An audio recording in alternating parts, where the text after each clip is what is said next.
After my son bought me a vacation ticket and drove me to the airport, he began acting strangely before rushing off in a panic. Just as I was about to board the plane, a stranger grabbed my arm and warned me, "Sir, don't get on that flight, your life is in danger." What he revealed next sent chills down my spine. I uncovered a horrifying truth about my own family, and now I had to devise a plan to save myself from the very people I loved most in this world. Hello everyone, and welcome. Before we begin, please like, subscribe, and tell me where you're watching from. Wishing you a wonderful day.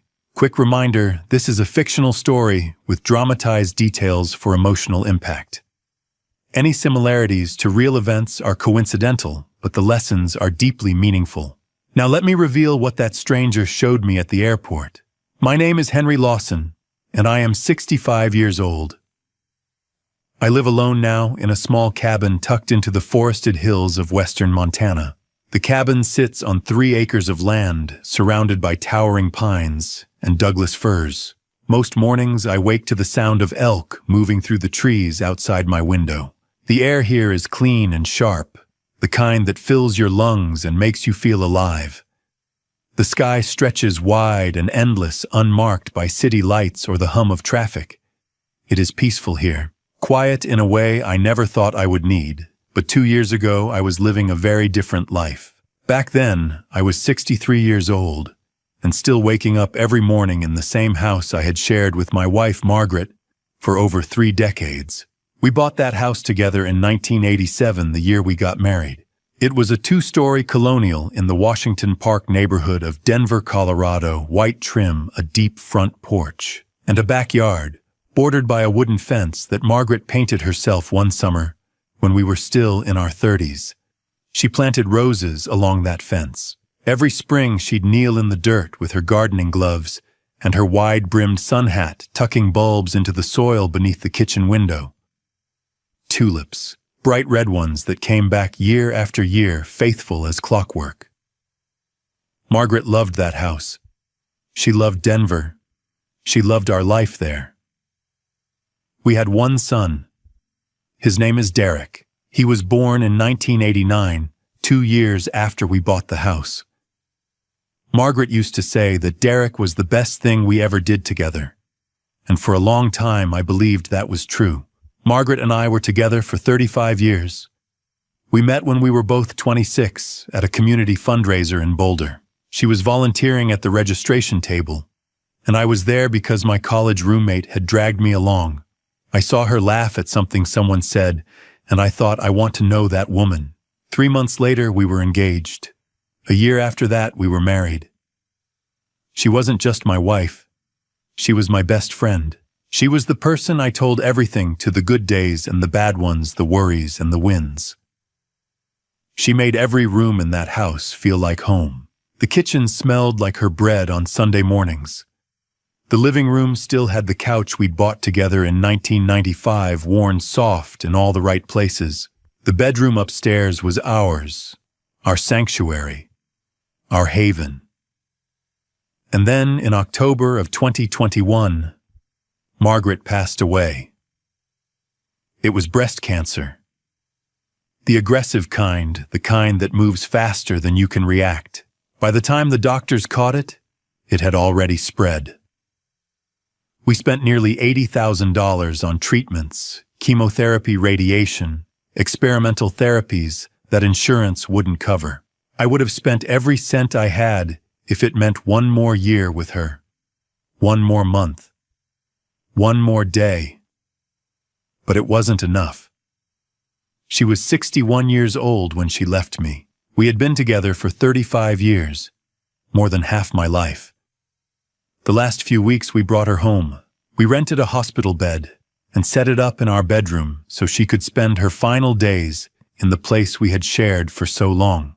The hospice nurse came every afternoon. Margaret's sister flew in from Arizona, and Derek, our son, came by almost every day.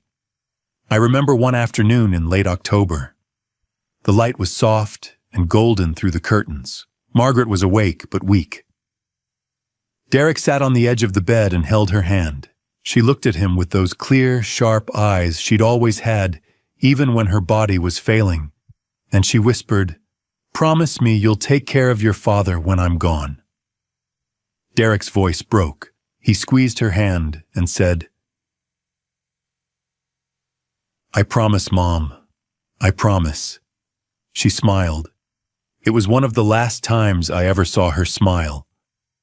3 days later, she was gone. After Margaret passed away, the house didn't feel like home anymore. I would walk from room to room and see her everywhere. Her reading glasses were still on the coffee table. Her cardigan was still draped over the back of the kitchen chair. The calendar on the wall was still marked in her handwriting, doctor's appointments, grocery lists, reminders to water the tulips. I couldn't bring myself to throw any of it away, so I just stayed. I went to the grocery store on Tuesdays. I mowed the lawn. I kept the tulips watered, even though it broke my heart every time I looked at them.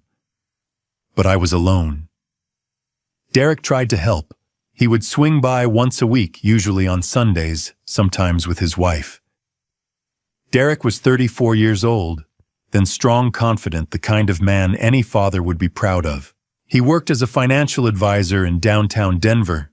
He drove a nice car, lived in a modern condo up in the Highlands neighborhood. He seemed like he had everything figured out. His wife was 31. She was sharp, polished, always put together. She worked as a marketing director for a tech startup. The two of them made a good-looking couple, the kind you see in magazine ads for luxury cars or vacation resorts. They would come over, sit with me in the living room, ask how I was doing. Derek would tell me I needed to get out more, see people do things. His wife would nod along and smile. I appreciated it. I really did. I thought my son was trying to honor the promise he had made to his mother. I thought he cared. I thought I was lucky to still have family. I didn't know that everything was about to change. It started on an evening in early April, about a week before my life changed forever. Derek called me that afternoon and asked if he and his wife could come over for dinner. I said yes, of course. I was always happy to see my son, and if I'm being honest, I was lonely. The house felt too big, too quiet. Having people there even for just a few hours made it feel a little more like it used to. They arrived around 7. Derek was wearing a button-down shirt and jeans. His wife wore a sleek black dress and heels like she'd just come from a business meeting. She was carrying a small gift bag, the kind with tissue paper folded neatly at the top. I made pot roast for dinner, the same recipe Margaret used to make. It was one of the few dishes I could still get right. Derek ate 2 servings and told me it tasted just like Mom's. His wife smiled and said I should cook more often. After we cleared the dishes, Derek pulled a blue envelope out of his jacket pocket and slid it across the kitchen table. "Dad," he said, "we want to give you something." I looked at him confused. "Sir, what is this?" "Just open it," his wife said, leaning forward with that bright, practiced smile. I opened the envelope carefully. Inside were 3 airline boarding passes, business class tickets from Denver International Airport to Phnom Penh, Cambodia. Departure date April 15th. Return date April 22nd. I stared at them, not understanding. "We're all going," Derek said. His voice was warm, excited. "The 3 of us. A family trip." I looked up at him. My hands were shaking. "There's more," his wife added. She reached into the gift bag and pulled out a printed hotel confirmation. We booked a 5-star hotel in the heart of Phnom Penh. 2 rooms, 1 for you, 1 for us. We'll be right next door. I couldn't speak. I just sat there staring at the tickets, the confirmation, the dates printed in neat black ink. Derek reached across the table and put his hand on mine. "Dad, we know how hard it's been. We thought, maybe it's time you got away. Saw something new. Mom always talked about traveling to Southeast Asia, remember?" I did remember. Margaret used to collect travel magazines, National Geographic Travel plus Leisure. She'd fold down the corners of pages with photos of Angkor Wat, floating markets, golden temples glowing in the sunrise. She'd say, Someday, Henry, someday we'll go. But someday never came. Now, sitting at that kitchen table holding those tickets, I felt something I hadn't felt in 18 months. Hope. A fragile, trembling kind of hope. His wife squeezed my hand. Her grip was firm, almost too firm. She looked me straight in the eyes and said, "You deserve this, Dad, after everything you've been through." I started to cry. I wasn't ashamed of it. I just sat there at the table where Margaret and I used to eat breakfast every morning, and I cried. Derek stood up and came around the table and wrapped his arms around me. "We're going to take care of you, Dad," he said. "I promise." And I believed him. Over the next week, I threw myself into preparing for the trip. I went to REI and bought new clothes, lightweight cargo pants, moisture-wicking shirts, a wide-brimmed hat to keep the sun off my face. I bought a travel backpack, a portable phone charger, a money belt to keep my passport safe. The young woman at the checkout counter smiled and asked where I was going. When I told her Cambodia, she said, "That's amazing. You're going to love it." I went to the bookstore and bought a travel guide to Cambodia. It had glossy photos of ancient temples, bustling street markets, the Mekong River winding through the jungle. Every night, I'd sit at the kitchen table and flip through the pages, imagining the three of us walking through those places together. I pictured Derek pointing out landmarks, his wife taking photos, all of us sitting by the river with cold drinks, watching the boats drift by. I called my old friend Frank and told him about the trip. Frank had been my neighbor for 15 years before he moved to Boulder. He was one of the few people I still talked to regularly. "It's about damn time," Frank said, laughing. "Margaret wouldn't want you locked up in that house forever, Henry. She'd want you out there living." He was right. I knew he was right. But there were small things, details I didn't pay attention to at the time that should have made me stop and think. Derek came by twice more that week, supposedly to check on me and see if I needed help packing. Both times he seemed distracted. He'd sit on the couch with his phone in his hand, glancing at the screen every few seconds. His leg bounced. His jaw was tight. When I asked if everything was okay, he'd look up quickly and say, "Yeah, Dad, just work stuff. Don't worry about it." His wife was different. She was almost too enthusiastic. Every time she spoke, it felt like she was performing. She'd walk through the house and compliment the furniture, ask me how I was feeling, tell me how excited she was for the trip. But her eyes, there was something flat behind them. Something I couldn't quite name. I told myself I was imagining it. I told myself I was just nervous about traveling for the first time since Margaret had passed away. I told myself that Derek and his wife were busy people with demanding jobs, and I was lucky, so lucky that they were taking a whole week off to travel with me. I didn't let myself question it. The night before the flight, I walked through the house one last time. I stood in the doorway of the bedroom Margaret and I had shared for 35 years. The room still smelled faintly of her perfume, lavender and vanilla. I whispered into the dark the way I used to when she was still here. "We're finally going to see the places you dreamed about, Margaret." All three of us. I went to bed that night, feeling something I hadn't felt in a long time. Excitement, anticipation, a fragile, cautious kind of joy. The morning finally came. I woke up at 4 a.m., my heart full of hope. Derek and his wife arrived at 4:30, right on time. I heard the car pull into the driveway, the low hum of the engine, the soft click of 2 doors closing. I was already standing by the front window with my suitcase and backpack, my passport tucked safely in the pocket of my jacket. I'd been awake for half an hour, too excited to sleep. I opened the door before they could knock. "Morning, Dad," Derek said. His voice was flat, almost mechanical. "Morning, son." I smiled at him. Then I looked past him to his wife, who was standing a few steps behind on the porch. "Good morning," she nodded. "Morning, Dad." Her smile was tight, polite, and didn't reach her eyes. Derek reached for my suitcase and carried it to the trunk without a word.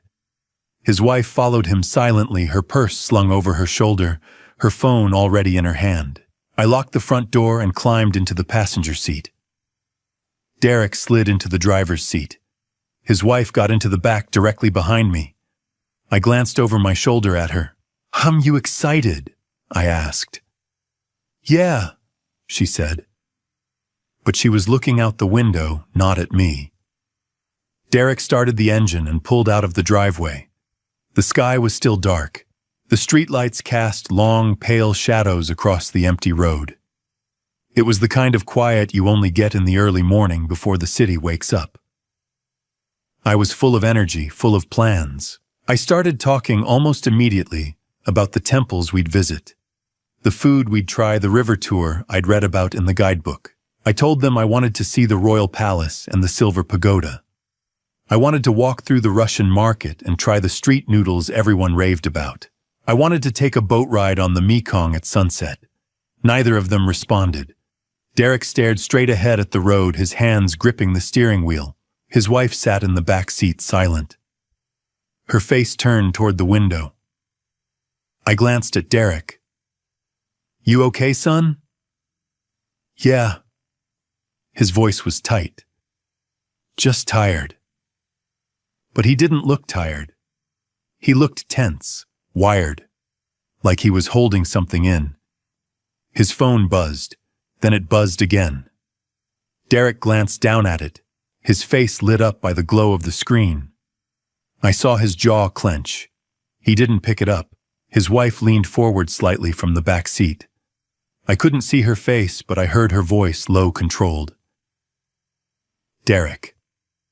He glanced at her in the rearview mirror. Their eyes met. Something passed between them.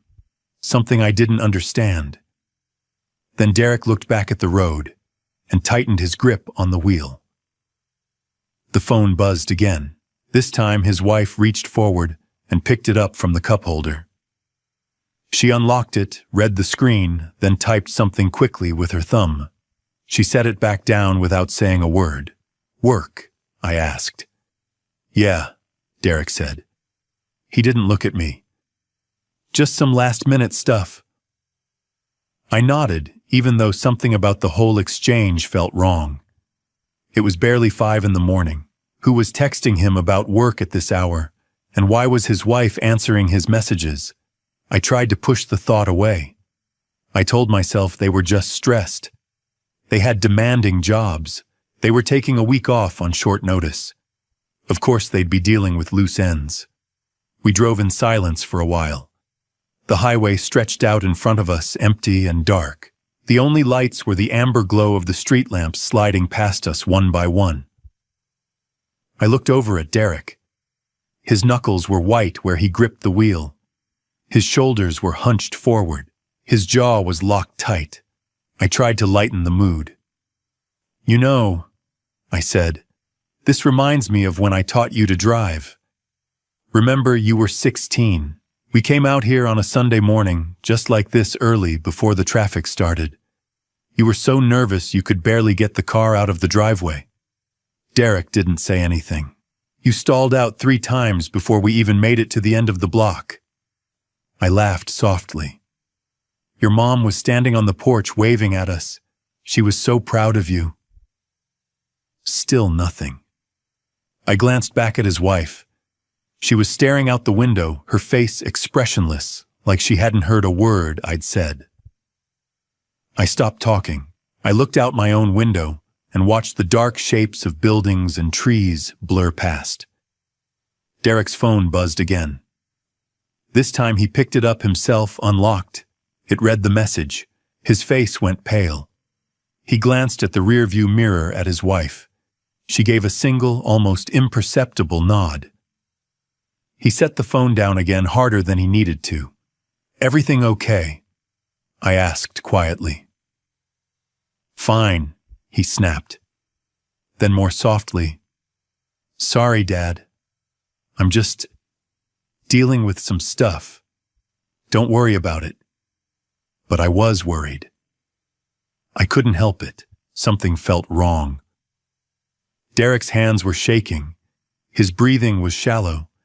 And his wife, she was too calm, too still, like she was waiting for something. I told myself it was nothing. I told myself I was being paranoid. By the time we reached Denver International Airport, the sky had started to lighten.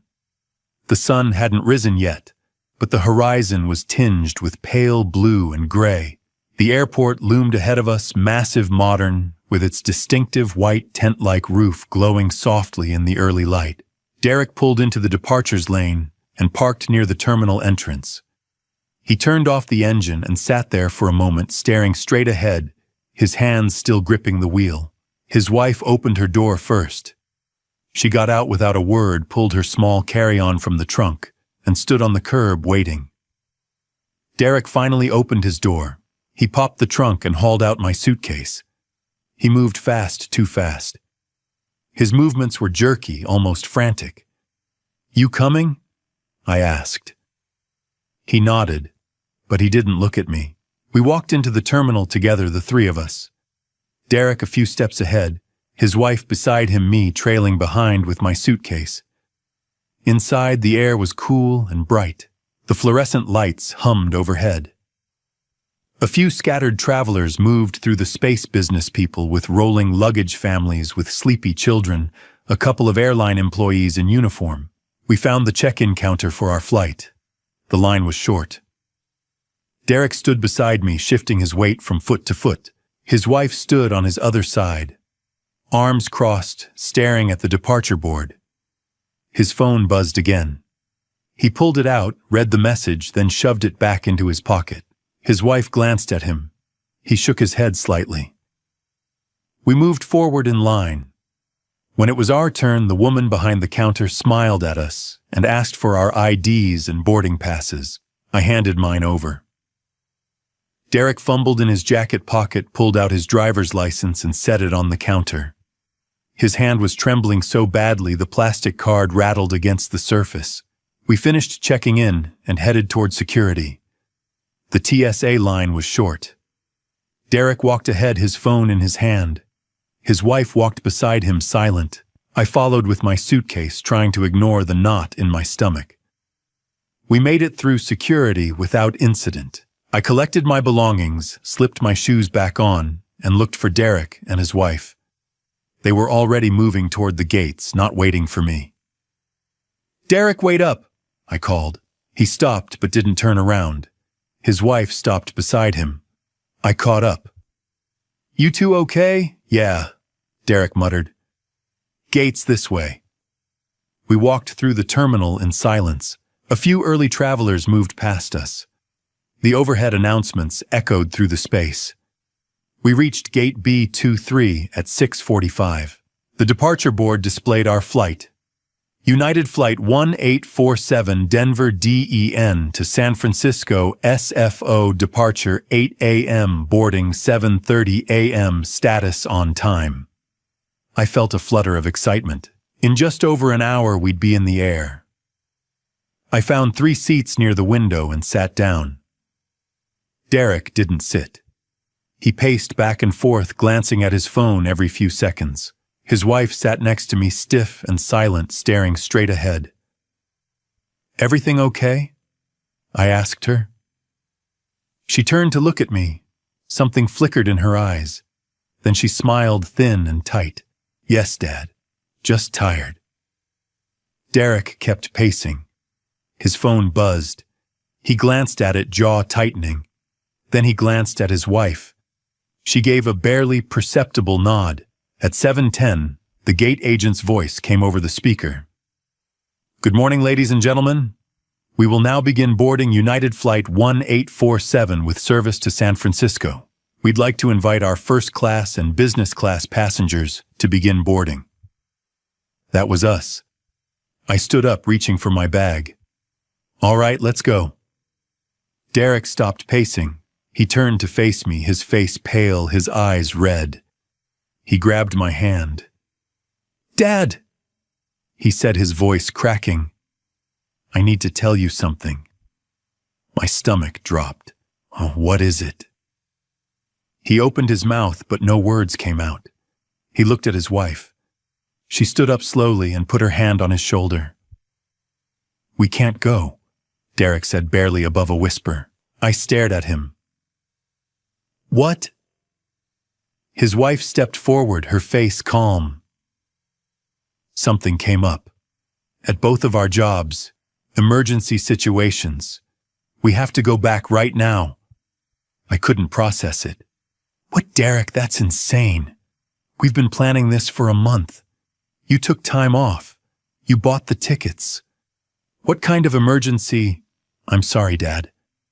Derek's voice shook. "You have to go. Please, just go. Enjoy the trip. We'll explain later." "Explain what?" My voice rose. People turned to look. "Derek, what the hell is going on?" He wouldn't look at me. He stared at the floor, hands trembling. His wife's grip tightened on his shoulder. "We really do have to leave," she said firmly. "Derek, talk to me," I pleaded. "You're scaring me." He shook his head, jaw clenched. Then suddenly he stepped forward and wrapped his arms around me. It wasn't a normal hug. It was desperate. His whole body shook. I felt the tremor running through him. He leaned close and whispered, "I love you, Dad. I'm so sorry. I'm so sorry." His wife grabbed his arm. "Derek," she said sharply, "we have to go. Now." Derek pulled away. His eyes were wet. His wife was already pulling him toward the exit. "Derek!" I shouted. "Derek, wait!" He didn't stop. They turned and walked away quickly, almost running side by side toward the terminal exit. I stood there frozen, watching them disappear. My boarding pass was in my hand. My heart pounded. My mind spun. What just happened? The gate agent's voice came again. "Final boarding call for business class passengers on United Flight 1847. I looked down at the boarding pass. Seat 3A, the trip I'd been dreaming about. But I didn't want to go anymore. Not without my son. Not without understanding what had just happened. But what else could I do? The tickets were non-refundable. The hotel was paid for. Derek had begged me to go. Maybe it was a work emergency. Maybe he'd explain when I got back. I took a deep breath. I picked up my bag. I started walking toward the gate. The agent smiled. "Good morning, sir. Boarding pass, please." I handed it to her. She scanned it, handed it back, gestured toward the jetway. "Have a wonderful flight." I nodded. I took one step toward the door, and then I felt a hand on my shoulder. I turned around. A man stood behind me. Late 40s, graying hair, weathered face, jeans and flannel, steady eyes. He spoke quietly. "Sir," he said, "please don't get on that plane." I stared at the man, confused, and more than a little bit angry. "Excuse me," I said. "Who are you? What are you talking about?" The man didn't flinch. He kept his hand on my shoulder, steady and firm, and looked me straight in the eyes. He was maybe 48 years old, with short graying hair and a weathered face. He was wearing a blue flannel shirt and jeans, and there was something in his expression, something serious, urgent, that made me stop. "My name is Raymond Foster," he said. His voice was low, calm, but there was an edge to it. "Please don't get on that plane. I need to talk to you. Right now." I glanced past him at the gate. The agent was still calling for boarding. The jetway door was open. People were moving through it. "I don't know you," I said. My voice came out sharper than I meant it to. Why would I?" "Because I just heard something I think you need to know about," Raymond said. He didn't raise his voice, but there was an intensity in his eyes that made my heart skip. Please, just give me 5 minutes. If you still want to get on that plane after I tell you what I heard, I won't stop you. But you need to hear this first." I hesitated. Every instinct in my body was telling me to walk away, to get on the plane, to follow Derek's instructions, and just go. But something about this man, something about the way he was looking at me, the steadiness in his voice made me pause. "5 minutes," I said finally. Raymond nodded. He gestured away from the gate. "Let's go somewhere we can talk." I followed him, my suitcase rolling behind me, my heart pounding. We walked past the gate, past the crowds of travelers until we reached a small Starbucks tucked into the corner of the terminal. Raymond led me to a table near the back, away from the line of people ordering coffee. We sat down. Raymond leaned forward, his hands folded on the table. He looked tired, like he'd been up all night, but his eyes were sharp, focused. "I'm flying to Seattle this morning," he said. "My gate is over in Concourse A. I was sitting there about half an hour ago, waiting for my flight, minding my own business. And then 2 people sat down just 2 seats away from me. A man and a woman. Young, maybe mid-30s. My stomach tightened. What did they look like? The man was tall, dark hair, wearing a blue jacket. The woman was dressed sharp black coat heels, brown hair pulled back. Derek. And his wife. They sat down close to each other. Raymond continued. The man pulled out his phone. He made a call. He kept his voice low, but not low enough. I was only 2 seats away. I heard him. "What did you hear?" My voice was barely a whisper. Raymond's face darkened. He took a breath like he was steadying himself. He said, "He's about to board the plane. I don't think I can do this." My chest tightened. There was a pause, Raymond said, like someone was talking on the other end. And then he said, I know it's too late." Another pause. Then he said, "Central Market, Day 3. Make it look like a robbery." The room tilted. I gripped the edge of the table. "No," I said. "No, that's not. You must have misheard. You must have—" "I didn't mishear," Raymond said quietly. I heard him clearly. And the woman sitting next to him, she wasn't on the phone, but she was listening. She leaned over and said something to him. I couldn't hear exactly what, but it sounded like, "It's already done. We can't stop it now." I couldn't breathe. My hands were shaking.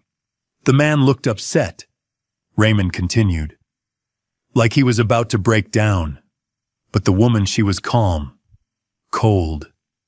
She stood up, grabbed his arm, and they left together. I followed them.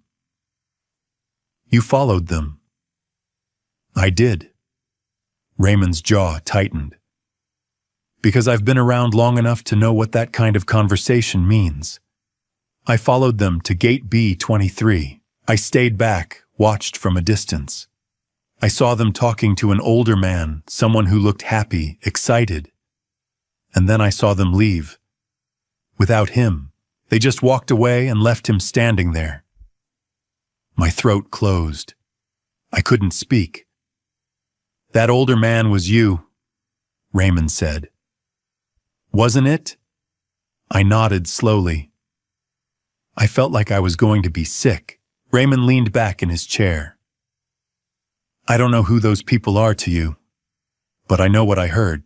And I know that if you get on that plane, something very bad is going to happen to you in Cambodia." I shook my head, my voice breaking. That was my son. And his wife. They couldn't. "I'm not telling you what to believe," Raymond said. "I'm telling you what I heard. And there's one more thing." I looked up at him. "They mentioned money," Raymond said carefully. "A large sum of money. And something about life insurance." The words hit me like a punch to the chest. "Life insurance," I whispered. Raymond nodded. The man said something like, "It's a lot of money. We won't have to worry anymore." And the woman said, "Just make sure he gets on that plane." I couldn't move. I couldn't think. My son, my only child, the boy I'd raised, the man I'd taught to be honest and kind and good. He was planning something terrible. But I couldn't believe it. Not fully, not without proof. "I need to be sure," I said, my voice shaking. "I need to know this isn't some terrible mistake. Maybe you misunderstood. Maybe it was someone else. Maybe. Raymond said gently. "But are you willing to bet your life on that?" I needed to be certain this wasn't some horrible misunderstanding. I pulled my phone out of my pocket with shaking hands and stared at the screen. Raymond stood up from the table. "I'll give you some privacy," he said quietly. "But please make that call. Find out the truth." I looked up at him. "Thank you," I said. My voice was barely a whisper. "Thank you for stopping me." Raymond nodded. "I hope I'm wrong. I really do." He paused. "But if I'm not, you need to know." He turned and walked away, disappearing into the crowd of travelers moving through the terminal. I sat there alone at the Starbucks table, my phone in my hand, my heart pounding. I needed to call someone. Someone I trusted. Someone who knew my finances, my life, my family. Frank, my oldest friend. We'd known each other for 30 years. He'd helped me with all the paperwork after Margaret passed away, my will, my accounts, my insurance policies. If anyone could tell me what was real and what wasn't, it was Frank. I scrolled to his number and pressed call. The phone rang. Once. Twice. 3 times. "Well, Henry." Frank's voice came through groggy and confused. "It's 7:40 in the morning. What's going on?" "Frank," I said. My voice was shaking. "I need you to do something for me. Right now, please." There was a pause. I heard rustling on the other end, Frank sitting up in bed, suddenly alert. "What's wrong? Are you okay?" "I don't know," I said. "Frank, I'm at the airport. I was about to get on a plane to Cambodia, but someone just told me." I stopped. My throat closed up. "Frank, someone just told me they heard Derek and his wife talking. They were planning something bad, in Cambodia, and they mentioned life insurance." Silence. "Henry," Frank said carefully. "What exactly are you saying?" "I'm saying I need you to go to my house, right now. Use the spare key I gave you. Go through my desk, my filing cabinet, everything. Find out if there's a life insurance policy I don't know about. Find out if Derek is the beneficiary. Find out if there's anything at all that I'm missing. Henry, this is serious. If what you're saying is true, please, Frank." My voice broke.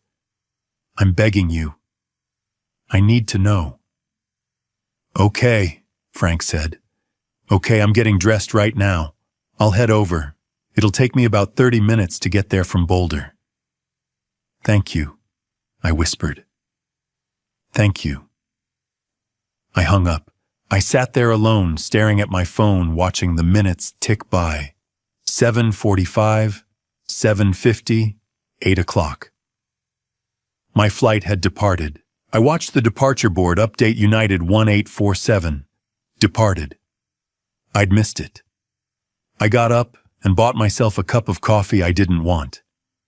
I sat back down at the table. I couldn't drink it. My stomach was in knots. 8:30, 8:45. I kept checking my phone. No messages, no calls. At 9 o'clock, my phone rang. Frank. I answered immediately. "Frank." "Henry." His voice was shaking. In 30 years, I'd never heard Frank sound like this. "What did you find?" I asked. Frank took a breath. "Henry, I'm in your house. I went through your desk like you asked. I found a life insurance policy. A new one.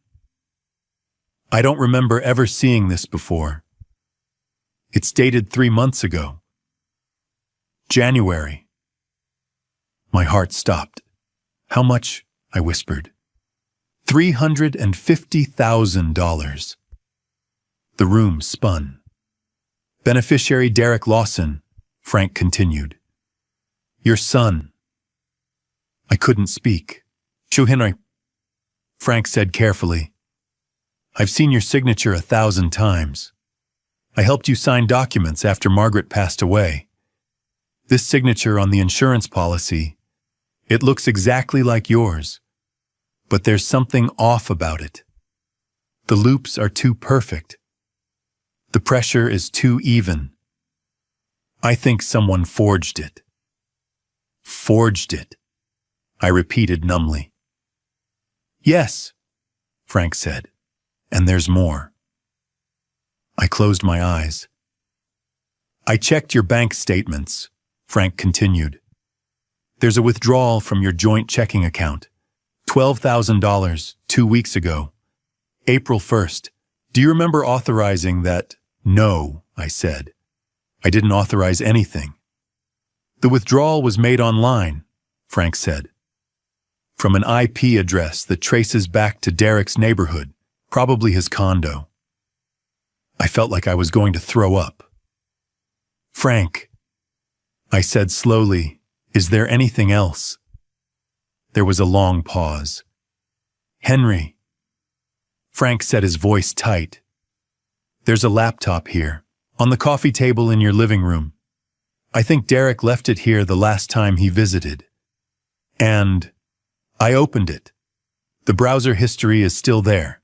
Henry, there are search terms from 2 weeks ago. Life insurance payout timeline. Accidental traveler incidents in Southeast Asia. Phnom Penh Central Market crime statistics. How long to process international incident claims?" I couldn't breathe. "There's more," Frank said. "I found emails between Derek and someone with an anonymous email address. The subject line says, 'Arrangement confirmed.' The emails are vague, but they mention Central Market, a time frame, day 3, and a payment. $12,000, half up front, half upon completion." My hands gripped the edge of the table. "And Henry?" Frank's voice cracked. "I found text messages between Derek and his wife from this morning. She texted him at 6:45 a.m. "Is he on the plane yet?" Derek replied. "Almost. I can't do this." She wrote back, "You don't have a choice. It's already in motion. Central Market, day 3. Make sure he boards." I couldn't move. I couldn't think. My son. My only child. The boy I'd raised. The man Margaret had loved more than anything in the world. "Henry, are you there?" Frank asked. "Yeah," I managed. "Henry, I'm calling the police right now. You need to stay at the airport. Don't go anywhere. Do you understand me?" I nodded, even though he couldn't see me. "Okay. I'm calling the Denver Police Department. I'm going to tell them everything. They'll send officers to the airport to meet you. Stay where you are. Don't leave." "Okay," I said again. "Henry?" Frank's voice broke. "I'm so sorry. I'm so sorry." I couldn't respond. I just hung up. I set the phone down on the table. My hands were shaking. My whole body was shaking. I sat there alone in the middle of the busy terminal, surrounded by travelers rushing to their gates, and I felt completely, utterly empty. My son had tried to have me taken from this world, for money, for $350,000. I couldn't breathe. Frank's final words echoed in my mind. Henry, I'm calling the police. Right now, 9:15 a.m. I didn't know what to do. I didn't know where to go. I just sat there numb, my coffee untouched, watching travelers move past me like I was invisible. At 9:45, two people in plain clothes approached my table. A man and a woman. The man was maybe 50 years old with salt and pepper hair and a weathered, serious face. The woman was younger, maybe 37, with sharp eyes and a no-nonsense expression. The man held up a badge. Mr. Lawson, I looked up. Yes. I'm Detective James Bradley. This is Officer Patricia Wells, Denver Police Department. Your friend Frank Coleman called us. Can we sit down? I nodded. They sat across from me. Detective Bradley folded his hands on the table and looked at me carefully. Mr. Lawson, we need to ask you some questions. But first I want you to know that we take this very seriously. Your friend gave us some information that suggests you may be in danger. Is that correct? My throat was dry. Yes. Officer Wells pulled out a small notebook and a pen. Can you tell us what happened this morning? Bradley asked. I took a shaky breath and told them everything. About Derek and his wife giving me the tickets. About the trip to Cambodia. About them leaving me at the gate. About the man who'd stopped me from boarding. The man who warned you, Bradley said. Is he still here? I looked around. I don't know. He left after I made the phone call to Frank. Bradley nodded to Wells. She stood up and scanned the terminal. A moment later, she returned with Raymond Foster walking beside her. Raymond looked at me, then at the detectives. I'm the one who overheard the conversation, he said. Bradley gestured for him to sit. Tell us exactly what you heard. Raymond sat down and repeated everything word for word, the same story he'd told me. Derek's phone call. The woman's voice on the other end. Central Market. Day 3. Make it look like a robbery. The mention of life insurance and money. Officer Wells wrote it all down her pen, moving quickly across the page. When Raymond finished, Bradley turned back to me. Mr. Lawson, we need information about your son and his wife. Full names, addresses, phone numbers, anything you can give us. I gave them everything. Derek Lawson, 34 years old, financial advisor, his wife 31, marketing director at a tech startup. Their condo address in the Highlands neighborhood not far from Washington Park where I lived. Bradley looked at me with something like sympathy in his eyes. Mr. Lawson, we need to act extremely fast. If what Mr. Foster heard is true, there may be someone in Cambodia right now waiting for you to arrive. We need to stop this before it goes any further. I nodded, unable to speak. We're going to need you to come down to the station with us, Bradley said. We have some things we need to show you, and we're going to need a full statement. At 10:15, I found myself sitting in a cold, sterile interrogation room at the Denver Police Department headquarters. The walls were gray. The table was metal. The chairs were hard and uncomfortable. My hands wouldn't stop shaking. Detective Bradley and Officer Wells sat across from me. Bradley opened a thick folder and spread several documents across the table. Mr. Lawson? Bradley said, your friend Frank gave us access to your home. We've been conducting an investigation for the past hour. I need to show you what we found. He slid a document across the table. It was a life insurance policy. This policy was taken out 3 months ago, Bradley said. In your name. The beneficiary is your son, Derek Lawson. The payout amount is $350,000. I stared at the number. $350,000. It was the first time I'd seen the actual figure. Frank had mentioned it on the phone, but seeing it written there, cold, black ink on white paper, made it real in a way I hadn't been able to process before. "That's a lot of money," Bradley said quietly. I nodded. "The signature on this document," Bradley continued, "has been examined by our forensics team. It's a forgery. A very good one, but a forgery nonetheless. Someone copied your signature almost perfectly." Officer Wells slid another document across the table. A bank statement. "This shows a withdrawal of $12,000 from your joint checking account," Wells said. "2 weeks ago, April 1st, the withdrawal was made online from an IP address that we've traced to your son's residence." I couldn't look away from the numbers. "Mr. Lawson," Bradley said, "with the evidence we have, and with Mr. Foster's testimony, I was able to get an emergency warrant from a judge. We're treating this as a conspiracy to commit serious harm. That gives us the authority to move quickly." "What does that mean?" I asked. "It means we've already begun searching your son's residence," Bradley said.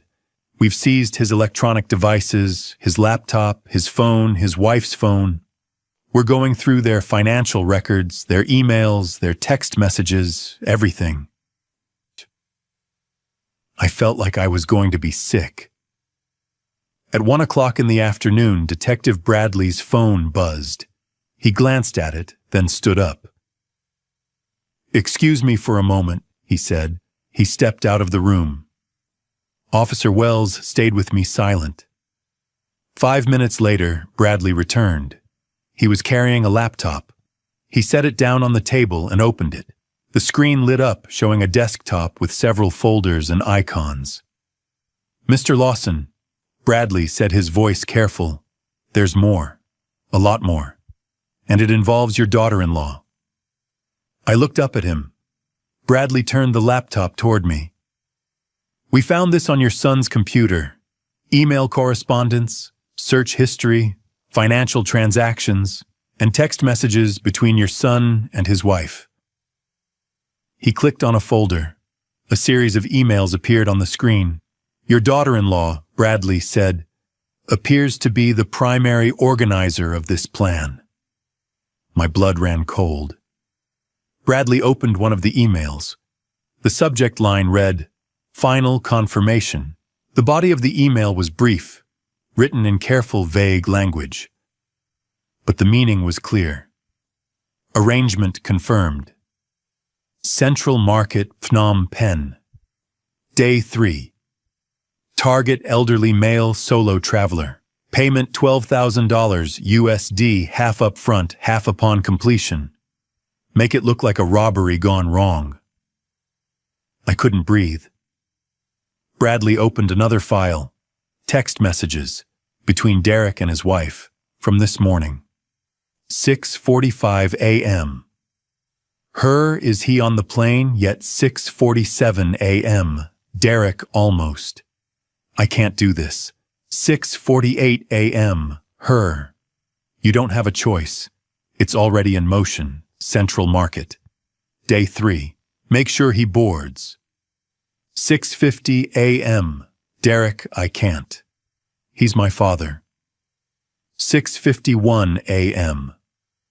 Her. He's worth $350,000, and we're out of time. The payment is already made. If he doesn't get on that plane, we lose everything. I stared at the screen. My daughter-in-law. The woman Derek had married. The woman I'd welcomed into my family. She had planned this. "Mr. Lawson," Detective Bradley said quietly, "there's more. A lot more. And it's all connected to her." Detective Bradley turned the laptop screen toward me. "Mr. Lawson," he said carefully, "what I'm about to show you is going to be very difficult, but you need to see it." I nodded, even though I wasn't sure I could handle any more. Bradley opened an email folder. The sender's address was Chelsea's personal email, the one I recognized from family messages and holiday photos. But the recipient was an address I'd never seen before, fixerpp@proton.me. Bradley clicked on one of the emails. The subject line read, "Final details." I leaned forward and read the message. Target male American, 63 years old. Arriving April 15th, Central Market Day 3. Must look natural accident or robbery. Total fee $25,000 US, half up front, half upon completion. The room spun. I gripped the edge of the table. My daughter-in-law, the woman who'd sat at my kitchen table and smiled at me. The woman who'd told me I deserved this trip. The woman who'd stood beside my son and watched him hug me goodbye. She had negotiated my life like I was a transaction. "Mr. Lawson, are you okay?" Officer Wells asked. I couldn't answer. I felt like I was going to throw up. Bradley clicked on another email. This one had an attachment, a bank transfer confirmation. "The $12,000 your friend Frank found," Bradley said. "Chelsea transferred it to a phone number in Cambodia. Country code +855. That's the deposit. The other half, $13,000, was supposed to be paid after the plan was carried out." I stared at the screen. The phone number. The amount. The date, April 1st. 2 weeks ago. Bradley opened another folder. We also pulled Chelsea's phone records. Over the past 6 months, she's made 247 calls and text messages to a man named Preston Walsh. "Who's Preston Walsh?" I asked, my voice barely a whisper. Bradley pulled up a profile. A photograph appeared on the screen. A man in his early 50s, well-dressed, confident smile. Salt and pepper hair. Expensive suit. "Preston Walsh," Bradley said. 52 years old. CEO of a tech company based in Boulder. Divorced.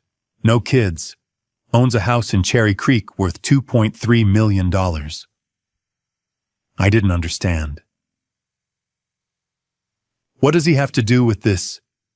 Bradley clicked on the text message thread between Chelsea and Preston. The messages went back months. I read them, my stomach twisting with every line. "Chelsea, I can't wait until we don't have to hide anymore. Preston, soon, babe. Soon we'll have everything. Chelsea, I hate lying to him. But it's the only way. Preston, once this is over, we'll start fresh. Just you and me. Chelsea, I love you. Preston, I love you too. Just a little longer." The messages were from 3 weeks ago. Then 2 weeks ago. Then last week. Then this week. The most recent one was from this morning, 6:30 a.m., right before Derek and Chelsea picked me up. "Chelsea, it's happening today. He's on his way to the airport. Preston, are you sure Derek can handle it? Chelsea, he doesn't have a choice. The money's already sent. Preston, and after Chelsea, we leave tomorrow. Bahamas, just like we planned." I couldn't breathe. Detective Bradley looked at me with something that might have been pity. "Mr. Lawson, did you know your daughter-in-law was having an affair?" I shook my head. Tears were running down my face, and I didn't even try to stop them. Officer Wells slid another document across the table. "We found this in Chelsea's email. Flight reservations. 2 tickets. Denver to Nassau, Bahamas. Departing tomorrow, April 16th. Passengers Chelsea Lawson and Preston Walsh." I stared at the flight confirmation. Tomorrow. They were going to leave tomorrow. "She was planning to take the money and run," Bradley said quietly. "I'm with her lover. And leave your son behind to deal with the consequences." "Does Derek know?" I asked. My voice sounded hollow, distant. "Does he know about Preston?" Bradley hesitated. "We don't know yet, but based on the evidence we've seen, we believe Chelsea has been manipulating your son for months. We found records showing that Derek owes a significant amount of money, gambling debts, bad investments. Close to $425,000. Chico, I felt like I'd been punched in the stomach. Chelsea knew about the debts, Bradley continued, and we believe she used them to pressure him into this plan. She convinced him that the life insurance payout was the only way out. But the evidence suggests she was planning to take the money and disappear with Preston Walsh. Your son may have been a tool, but he's still complicit. I couldn't process it. My son, my daughter-in-law, a stranger named Preston Walsh, $425,000 in debt, an affair, a plan to have me taken from this world, a flight to the Bahamas. It was too much. It was all too much. Mr. Lawson, Bradley said, his voice firm, we need to move quickly. Based on what we've found, we have enough evidence to arrest both your son and your daughter-in-law. We also need to bring in Preston Walsh for questioning.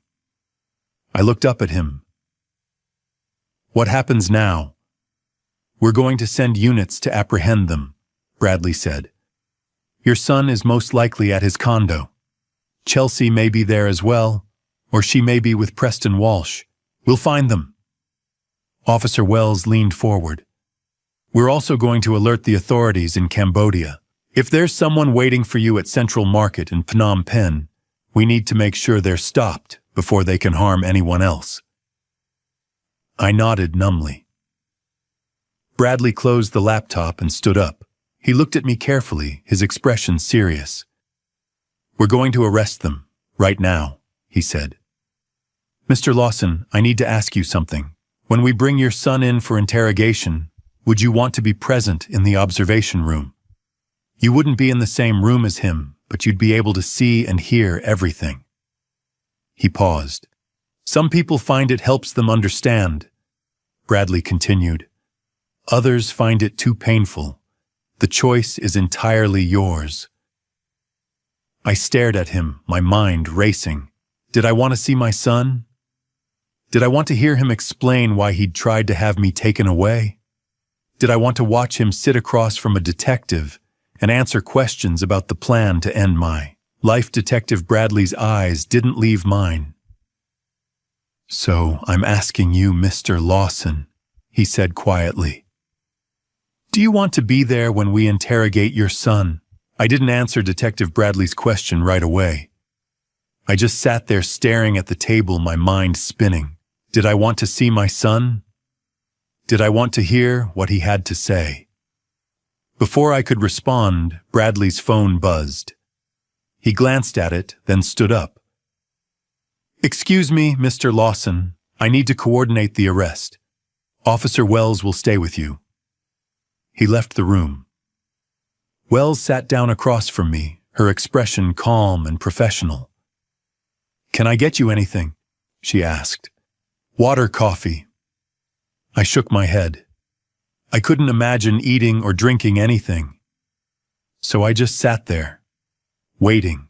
2 hours later, Detective Bradley returned.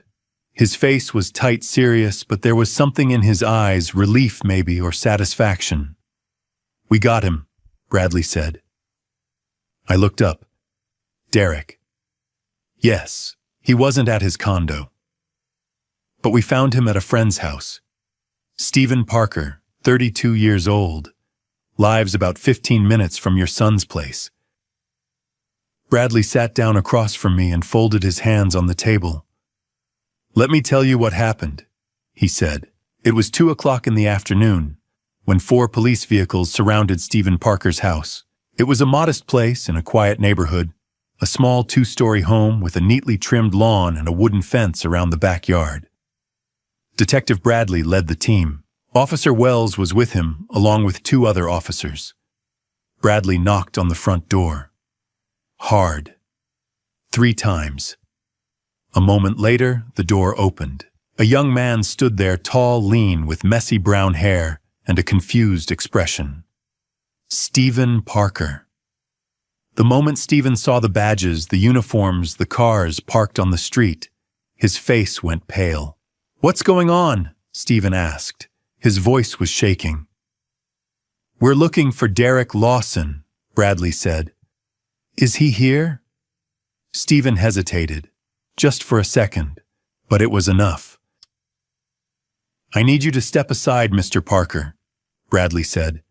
Stephen didn't move. "I don't... Step aside. Now." Stephen stepped back, his hands raised. Bradley walked into the house. Wells followed. The other officers moved around the side, covering the back exit.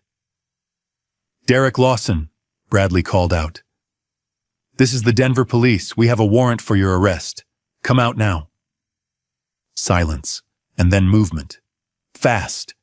From the back of the house. Wells reacted immediately. She ran through the kitchen, out the back door, into the yard. Derek was halfway across the lawn, heading for the back fence. "Stop, police!" Wells shouted. Derek didn't stop.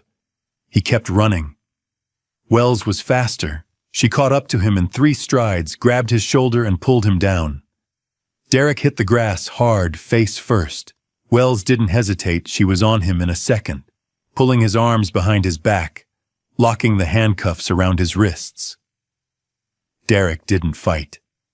He didn't struggle. He just lay there on the grass, his face pressed into the dirt, and he started to cry.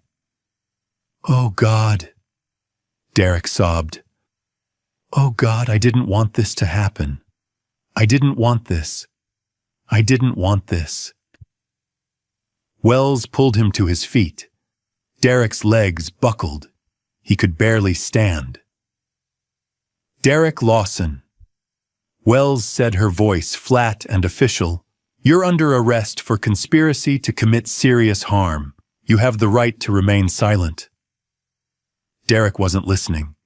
He was crying too hard.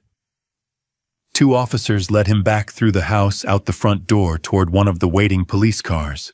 Stephen Parker stood in the doorway, his face white, his eyes wide. "What did he do?" Stephen asked. His voice was barely a whisper. One of the officers looked at him. "Conspiracy. The victim was his own father." Stephen's knees gave out. He grabbed the doorframe to keep from falling. They put Derek in the back of the police car. He didn't look up. He just sat there, slumped over, sobbing, and they drove him away. Detective Bradley finished the story and looked at me. "That's what happened," he said. "Your son is here now, downstairs, in an interrogation room." I couldn't speak. I could barely breathe. Bradley leaned forward. "Mr. Lawson, we've charged him with conspiracy to commit serious harm. Based on the evidence we have, the forged life insurance policy, the bank transfers, the emails, the text messages, we have more than enough to hold him. He's not going anywhere." I nodded slowly. "We brought him in about 20 minutes ago," Bradley continued. "We read him his rights. We told him what he's been charged with. And then we left him alone in the room to think." "What did he say?" I asked. "Not much," Bradley said. "He was crying. He kept saying, 'I didn't want this. I didn't want this.' Over and over." I closed my eyes. Bradley's voice softened. "Mr. Lawson, your son is asking to see you." I opened my eyes. "What? He's asking for you," Bradley said. "He says he wants to explain. He says he needs to talk to you." I stared at him. "You want me to go in there to talk to him?" "No," Bradley said. "Not directly. We can't allow that, not yet. But you can watch. From the observation room, there's a one-way mirror. You'll be able to see him and hear him. He won't know you're there. And when we interrogate him, you'll hear everything he says." I felt sick. "You don't have to do this," Bradley said gently. "If it's too much, we understand. But if you want to know the truth, if you want to hear it from him, this is your chance." I looked down at my hands. They were still shaking. My son. My only child. The boy I'd raised. The man I'd loved more than anything in the world. He was sitting in a room downstairs, handcuffed to a table waiting to be interrogated for trying to have me taken from this world. And he wanted to explain. Detective Bradley stood up. He looked at me carefully. "So I'll ask you again, Mr. Lawson," he said quietly. "He's asking for you. He wants to explain." I stared at Detective Bradley, unable to speak. My son wanted to explain. My son, who'd tried to have me taken from this world, wanted to tell me why. Bradley's phone buzzed. He glanced at it, then looked back at me. "There's something else you need to know," he said. "While we were arresting Derek, another team was at his house, going after Chelsea." He stood up and gestured for me to follow him. "Come with me. I'll tell you what happened." We walked down a hallway to another small room, a briefing room with a table, a whiteboard, and a few chairs. Bradley motioned for me to sit. At the same time, we were surrounding Stephen Parker's house. Bradley began. "A second unit was executing a warrant at your son's condo in the Highlands. 4 officers, led by Sergeant Martinez." Bradley opened a folder and pulled out several photographs, crime scene photos, evidence logs. When they arrived at 2 o'clock, Bradley continued, "Chelsea was home, alone, and she was packing." He slid one of the photos across the table. It showed a bedroom with 2 large suitcases open on the bed. Clothes folded neatly inside. Shoes. Toiletries. "The officers knocked," Bradley said. "You announced themselves." Chelsea opened the door. She looked surprised, but not panicked. Not at first. Bradley paused, as if remembering the report he'd read. Sergeant Martinez said, "Chelsea Lawson, we have a warrant for your arrest. Put your hands on your head." "And what did she do?" I asked. "She blinked," Bradley said, like she didn't understand. Then she said, "I'm sorry, what's going on? Where's Derek?" Bradley shook his head. She tried to play innocent, but Martinez wasn't buying it. He told her again, "Hands on your head. You're under arrest." She complied. I asked. "Eventually," Bradley said. But not before she tried to talk her way out of it. She kept asking what the charges were. She kept saying there must be some mistake. She even tried to cry. I felt sick. Bradley slid another photo across the table. This one showed the interior of the condo, a sleek modern space with hardwood floors and floor-to-ceiling windows. While Martinez was cuffing her, Bradley said the other officers searched the house, and they found a lot. He pulled out an evidence list and read from it. 2 plane tickets to Nassau, Bahamas. Departing tomorrow morning at 9 a.m. Passengers Chelsea Lawson and Preston Walsh. First class. One-way tickets. My hands clenched into fists. $18,000 in cash, Bradley continued. Hidden in one of the suitcases. Wrapped in a sweater, small bills, 50s and 100s. He looked up at me. "No, that's the other half of the payment to the fixer in Cambodia. The first $12,000 was already sent. This $18,000 was supposed to be sent once the job was done." I couldn't breathe. "They also found her laptop," Bradley said. "Open on the kitchen counter, still logged in. Email correspondence with Fixer PP at proton.me. Text messages with Preston Walsh. All of it right there." He slid another photo across. A screenshot of an email. "Everything is set. He boards tomorrow. Day 3 Central Market. Make it look natural. Final payment upon confirmation." The email was sent from Chelsea's personal account. 3 days ago. When confronted with the evidence, Bradley said Chelsea changed her strategy. She stopped playing innocent. She started blaming your son. "What did she say?" I asked. Bradley leaned back in his chair. She said, "Derek must have used my account. He made me do this. He threatened me. I had no choice." I closed my eyes. "But we have proof," Bradley said. Voice recordings from her phone calls with the fixer. Email metadata showing the messages were sent from her devices, not Derek's. Text messages with Preston Walsh that make it very clear she was the one orchestrating this. He tapped the folder. "Your daughter-in-law, Mr. Lawson, is the architect of this entire plan. She researched the fixer. She made the arrangements. She transferred the money. She manipulated your son into going along with it by exploiting his debts.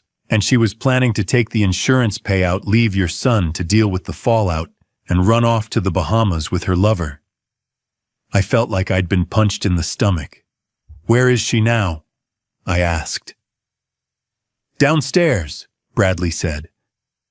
"In a separate interrogation room, about 50 feet away from your son. They're in different wings. They can't see each other. They can't communicate." He closed the folder and looked at me carefully. "Mr. Lawson, we're going to interrogate both of them, separately. We'll start with your son because he's asking for you. He wants to explain. He wants to tell you his side of the story." I didn't know what to say. Bradley stood up. "You don't have to be there. You can stay here or you can go home and we'll update you later. But if you want to hear the truth, if you want to hear it directly from him, now is the time." I looked down at my hands. They were still shaking. My son, my daughter-in-law. Both of them sitting in separate rooms waiting to be interrogated for trying to have me taken from this world. And I was supposed to listen. Detective Bradley walked to the door, then turned back to me.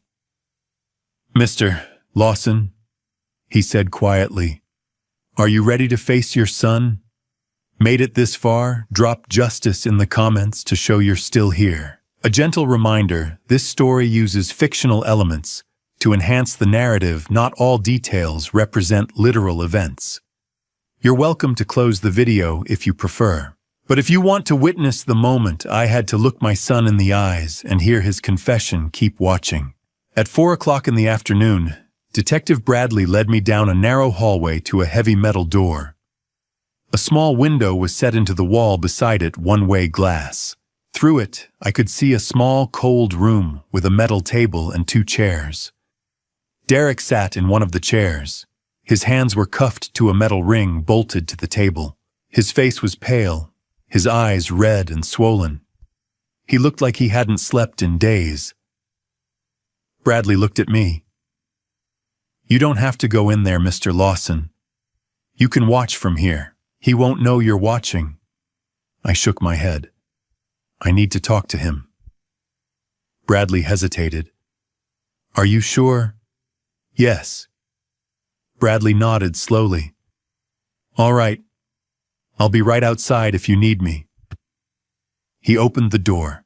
I stepped inside. The door closed behind me with a heavy final sound. Derek looked up. The moment he saw me, his face crumpled. He collapsed forward onto the table, his shoulders shaking, and he started to sob. "Dad!" he choked out. "Dad, please, please forgive me, please." I stood there for a moment, frozen. Then I walked slowly to the table and sat down in the chair across from him. My hands were shaking. My whole body was shaking. I tried to keep my voice steady, but I could feel my heart breaking with every word. "Why, Derek?" I said. "Why did you do this to me?" Derek couldn't look at me. He kept his face pressed against the table, his body heaving with sobs. "I'm sorry," he gasped. "I'm so sorry. I didn't want this. I didn't want any of this." "Then why?" I asked again. My voice cracked. "Why did you try to have me taken away?" Derek finally looked up. His face was a mess, tears streaming down his cheeks, his nose running, his eyes red and raw. "I was desperate," he said. His voice was barely a whisper. Dad, I was so desperate. I didn't know what else to do. Tell me, I said. Tell me everything. Derek took a shaky breath, and then he started talking. It started in January of last year, he said. 2022. I got invited to a poker game. Just a friendly game with some guys from work. I thought it would be fun. I thought I could handle it. He wiped his face with the back of his cuffed hand. But I lost. He continued. I lost a lot.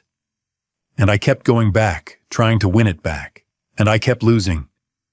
By the end of the year, I was down $150,000. I stared at him.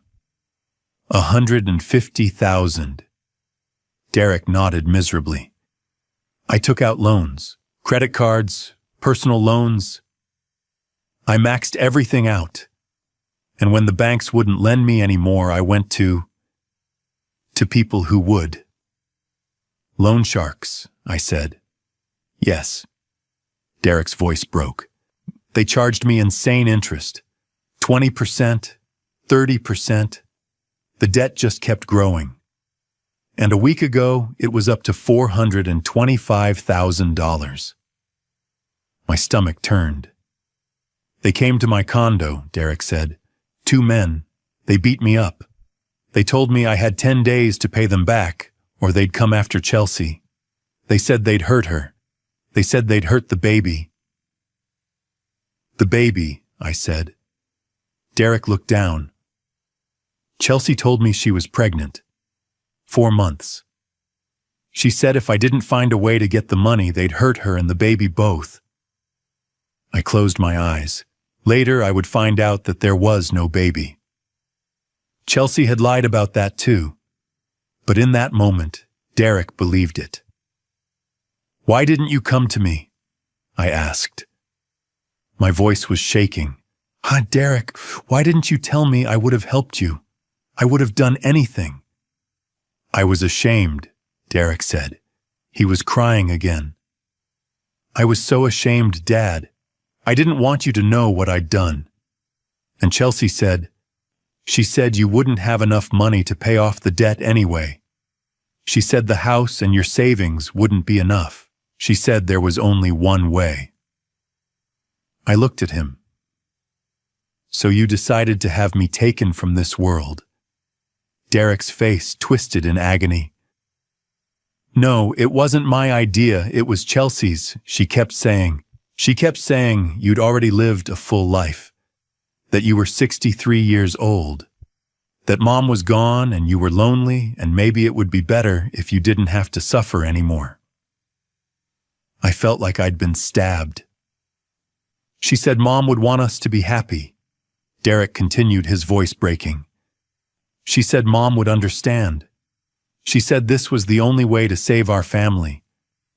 Your mother, I said, my voice shaking with anger, told you to take care of me. On her deathbed, she made you promise. Derek collapsed forward, sobbing. I know, Dad. I broke my promise. I broke everything. Tell me the rest, I said. Tell me about Cambodia. Derek wiped his face again. Chelsea found the person, the fixer. She found him online somehow. She made all the arrangements. She set up the email account. She transferred the money. She planned everything. All I had to do was make sure you got on the plane. And you did, I said. I tried, Derek whispered. But at the airport, Dad, at the airport, I couldn't do it. I couldn't watch you get on that plane. I tried to tell Chelsea we had to stop. I told her I couldn't go through with it. But she texted me. She said it was too late. She said the money was already paid. She said if we didn't go through with it, the fixer would come after us. She said we couldn't turn back. I stood up slowly. Tears were streaming down my face. You destroyed everything, I said. My voice was quiet, but it cut through the room like a knife. You destroyed our family. You destroyed your mother's memory. You broke the promise you made to her. Derek slid out of his chair and collapsed onto the floor, still cuffed to the table, sobbing uncontrollably. "Please, Dad," he gasped. "Please, I'm sorry. I'm so sorry." I looked down at him, my son, my only child, the boy I'd taught to ride a bike, the boy I'd watched grow into a man, the boy Margaret had loved more than anything in the world. And now he was on his knees, crying, begging for forgiveness, for trying to have me taken from this world. I turned and walked to the door. "Dad!" Derek screamed. "Dad, please don't leave me, please." I opened the door and stepped out into the hallway. Detective Bradley was standing there waiting. I looked at him.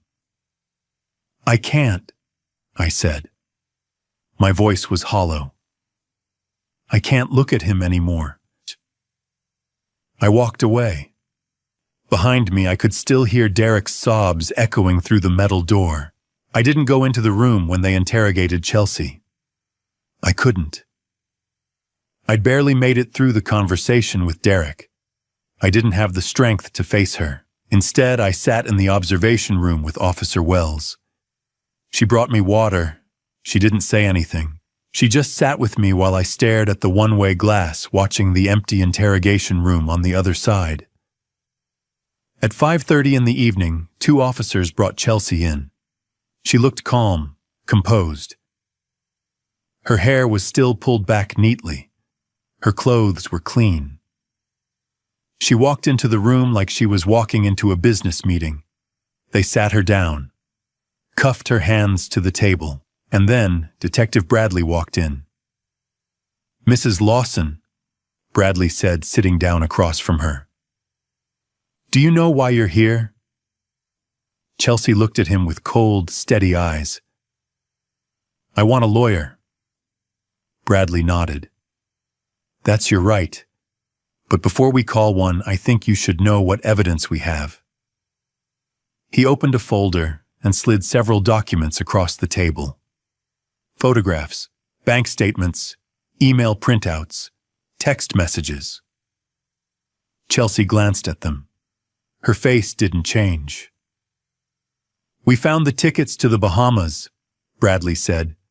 "You and Preston Walsh, departing tomorrow morning. First class, one way." Chelsea said nothing. "We found $18,000 in cash in your suitcase," Bradley continued. "Hidden under a sweater. Small bills. That's the second half of the payment to the fixer in Cambodia, isn't it?" Still nothing. Bradley leaned forward. "We also found your laptop.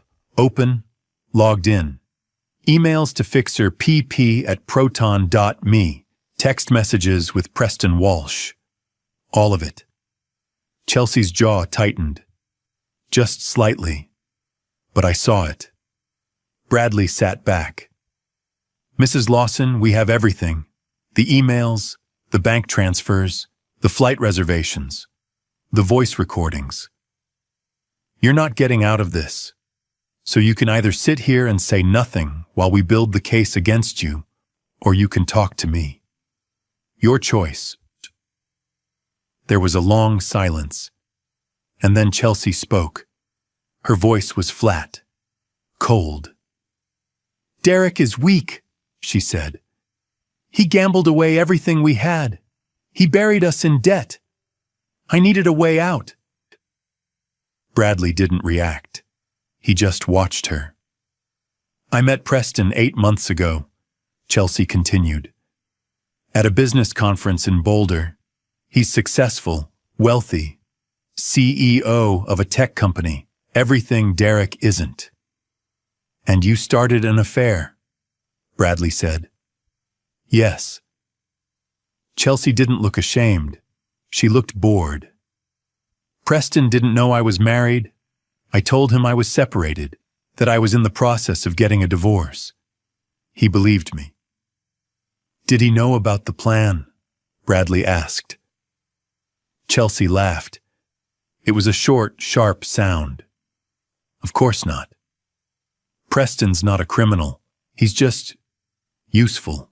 He has money. He has connections. And he was willing to take me away from all of this. Bradley tapped the folder. Tell me about Henry Lawson. Chelsea's expression didn't change. He's 63 years old. He's lived a full life. His wife is gone. He's alone. He has hundreds of thousands of dollars sitting in the bank doing nothing. It made sense. I felt like I'd been slapped. It made sense to have him taken away, Bradley said. Chelsea shrugged. Derek owed $425,000. The life insurance policy was worth $350,000. Add in Henry's savings and the house, and we'd have more than enough to pay off the debt and start over. Bradley's voice was hard. And Derek, your husband, what about him? Chelsea smiled.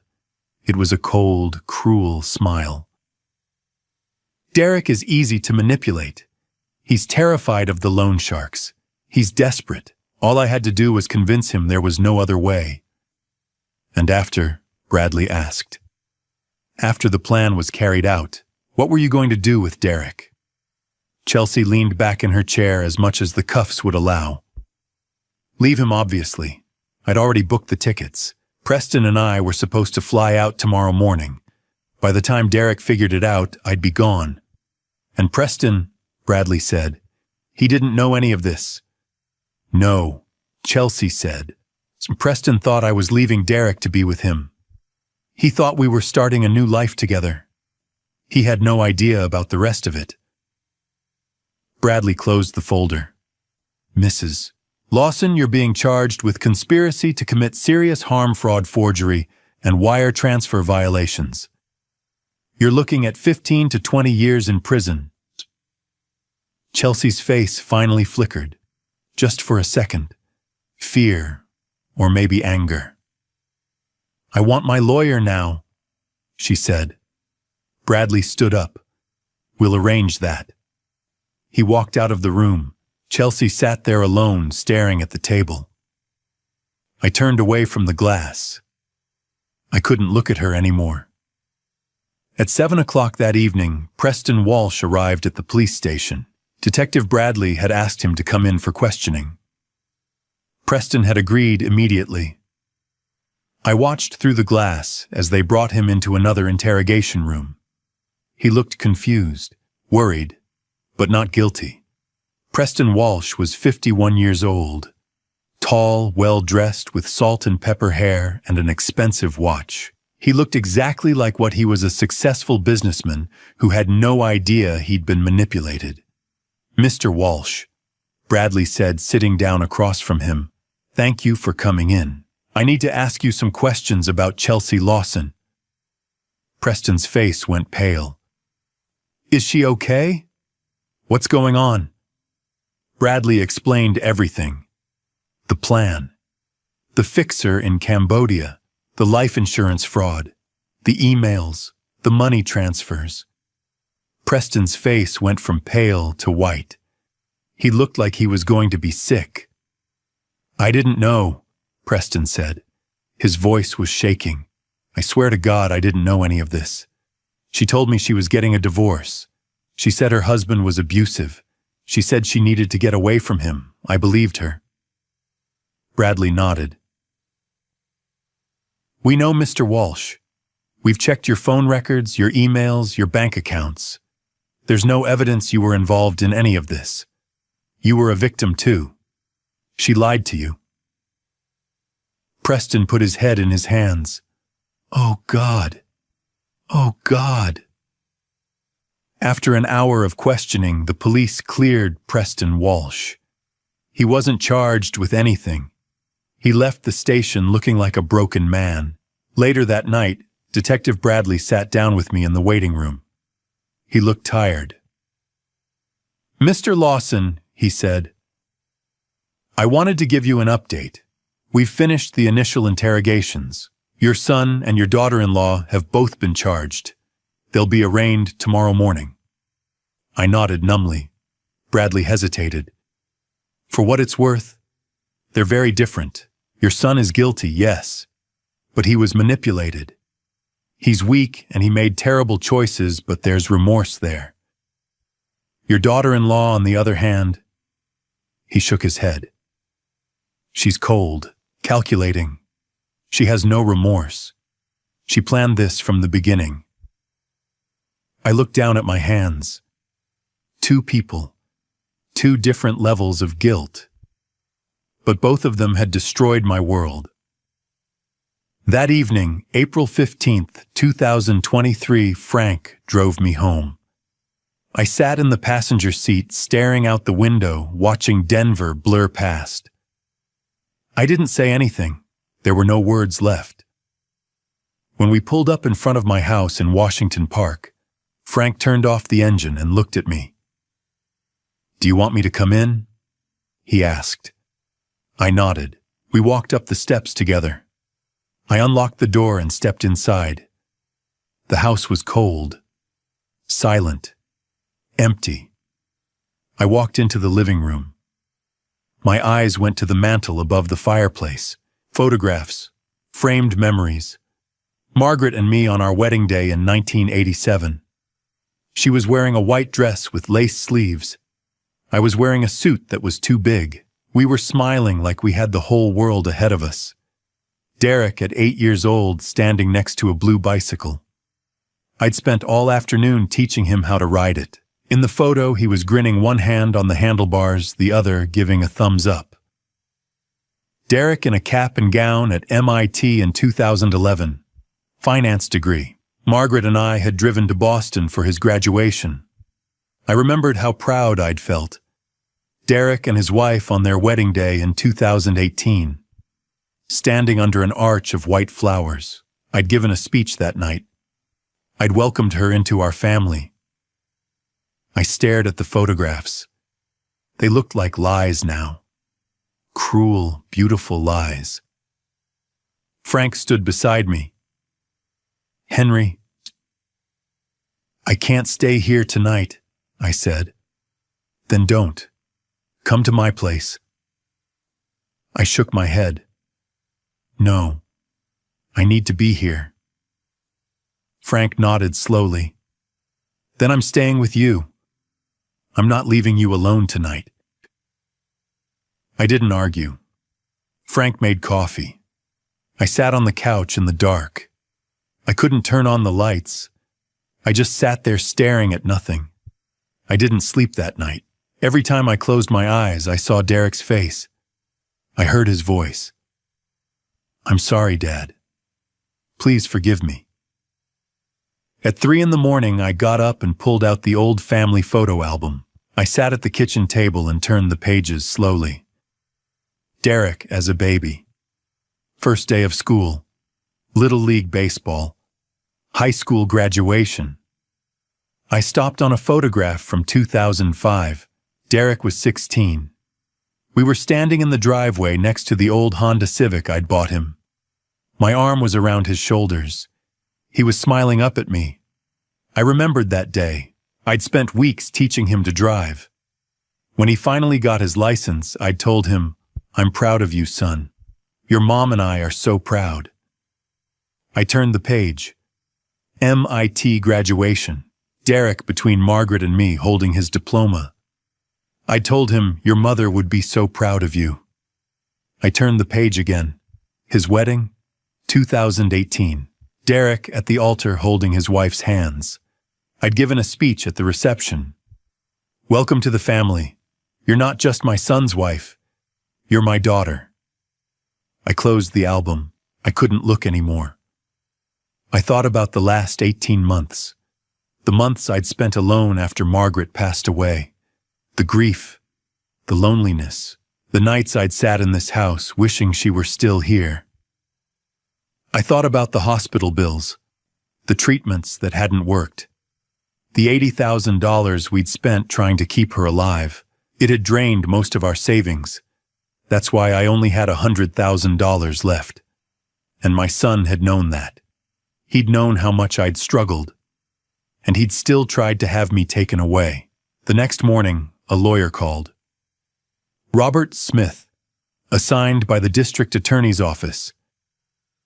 Mr. Lawson, he said, I know this is difficult, but we need your testimony. You're the victim. Your testimony is crucial. I sat at the kitchen table, phone pressed to my ear. Frank was nearby watching. What do you need? I asked.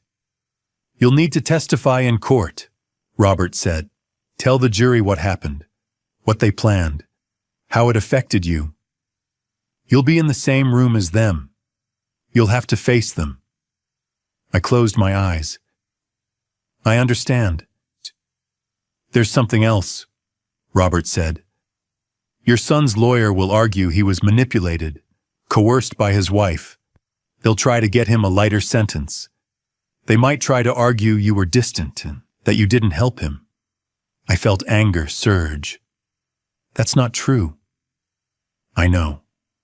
That's why we need you to testify, to tell the truth. I took a breath. I'll do it. I'll testify. They need to face justice. Robert was quiet. I'm sorry, Mr. Lawson. No father should have to do this. No, I said. They shouldn't. I hung up. Frank looked at me. You okay? I shook my head. No, but I made my decision. I'm going to testify. Frank nodded. That takes courage. I didn't feel courageous. I felt broken. But justice had to be served, even if it tore apart what was left of my heart. The hardest part was still ahead. 2 weeks later, late April 2023, Detective Bradley came to my house with an update. Frank was there with me. He'd been staying at my place on and off since that first night, making sure I wasn't alone. I was grateful for it. I didn't trust myself to be alone. Bradley sat down at my kitchen table and opened a thick folder. Mr. Lawson, he said, the investigation is complete. I wanted to update you on what we've found. I nodded, my hands wrapped around a cup of coffee I hadn't touched. First, Bradley said, we coordinated with Interpol. The person your daughter-in-law hired in Phnom Penh, the fixer, has been arrested by Cambodian authorities. He's confessed. He admitted to receiving $12,000 from an American woman. He was waiting at Central Market on the date your son and daughter-in-law had specified. If you'd gotten on that plane... Bradley paused. Well, you wouldn't have come home. I felt sick. Second, Bradley continued. We've gone through all the phone records. Between your son and daughter-in-law, we found 47 phone calls and text messages specifically discussing the plan. They used coded language in some of them, but the context is clear. They were coordinating every detail. He slid a printout across the table. I looked at it. Dates, times, call durations. We also found search history on your daughter-in-law's laptop, Bradley said. She was researching non-extradition countries, how to disappear without a trace, how to set up offshore bank accounts. She was planning to take the money and vanish. I closed my eyes. The district attorney's office has reviewed all the evidence, Bradley said. They're confident we have an extremely strong case. Your daughter-in-law is being charged with conspiracy to commit serious harm, wire fraud, forgery, and several other counts. Your son is being charged with conspiracy and complicity. What does that mean? I asked. In terms of how long they'll be in prison. Bradley looked at me carefully. Based on the charges and the evidence, your daughter-in-law is looking at 15 to 20 years. Your son, because he's cooperating and showing remorse, is looking at 10 to 15 years. But nothing is guaranteed. It'll depend on the trial, on the jury, on a lot of factors. I nodded slowly. The trial is scheduled for July, Bradley said. 3 months from now, you'll be called to testify. So will your friend Frank. So will Raymond Foster, the man who warned you at the airport. The prosecution is going to build their case around your testimony. I'll be ready, I said. Bradley stood up. I know this is hard, Mr. Lawson, but you're doing the right thing.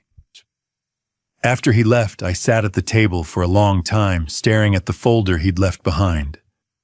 Frank sat down across from me. You okay? No, I said. But I will be, eventually. A few days later, I called Raymond Foster. We'd exchanged phone numbers at the police station, but I hadn't reached out to him since. I didn't know what to say. How do you thank someone for saving your life? But I needed to see him. I needed to understand. We met at a small coffee shop in downtown Denver. Raymond was already there when I arrived, sitting at a table by the window with a cup of black coffee. Mr. Lawson, he said, standing up to shake my hand. Henry, I said. Please call me Henry. We sat down. For a moment, neither of us spoke. I wanted to thank you, I said finally, for what you did. If you hadn't stopped me, I wouldn't be here right now. Raymond nodded. I'm glad I was there. Why did you do it? I asked. You didn't know me. You had no reason to get involved. You could have just walked away. Raymond looked down at his coffee. I couldn't, he said quietly. I couldn't just walk away. Why not? Raymond was silent for a long moment. Then he spoke. I lost my son, he said. 10 years ago, 2013. He was 23 years old. Car accident. Drunk driver ran a red light and hit him head on. He was gone instantly. I felt my chest tighten. I was divorced by then. Raymond continued. My ex-wife and I, we didn't handle it well.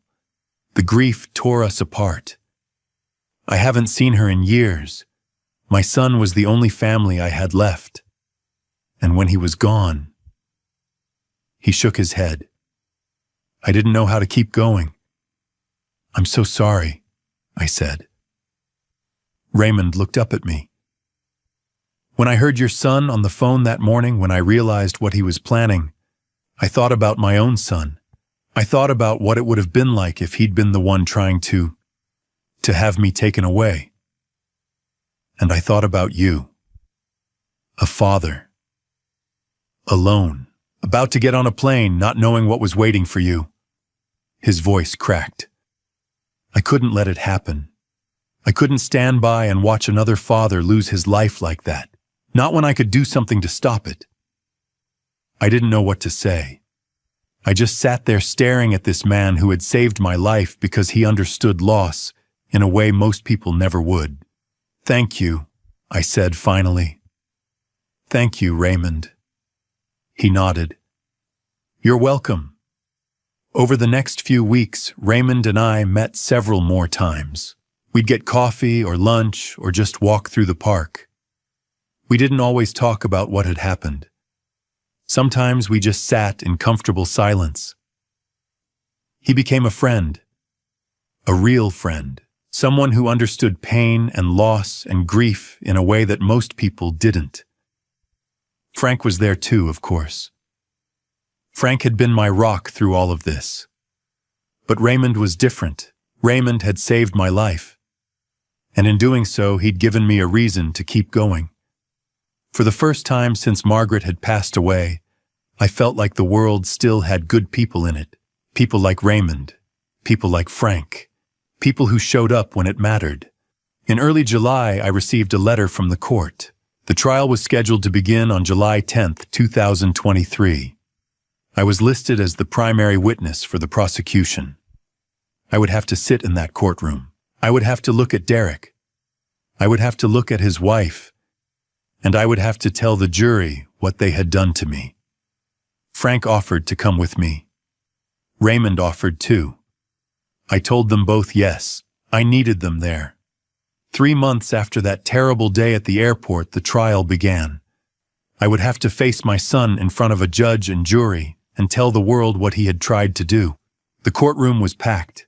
It was the first week of July 2023, and the Denver County Courthouse had drawn reporters from across Colorado and beyond.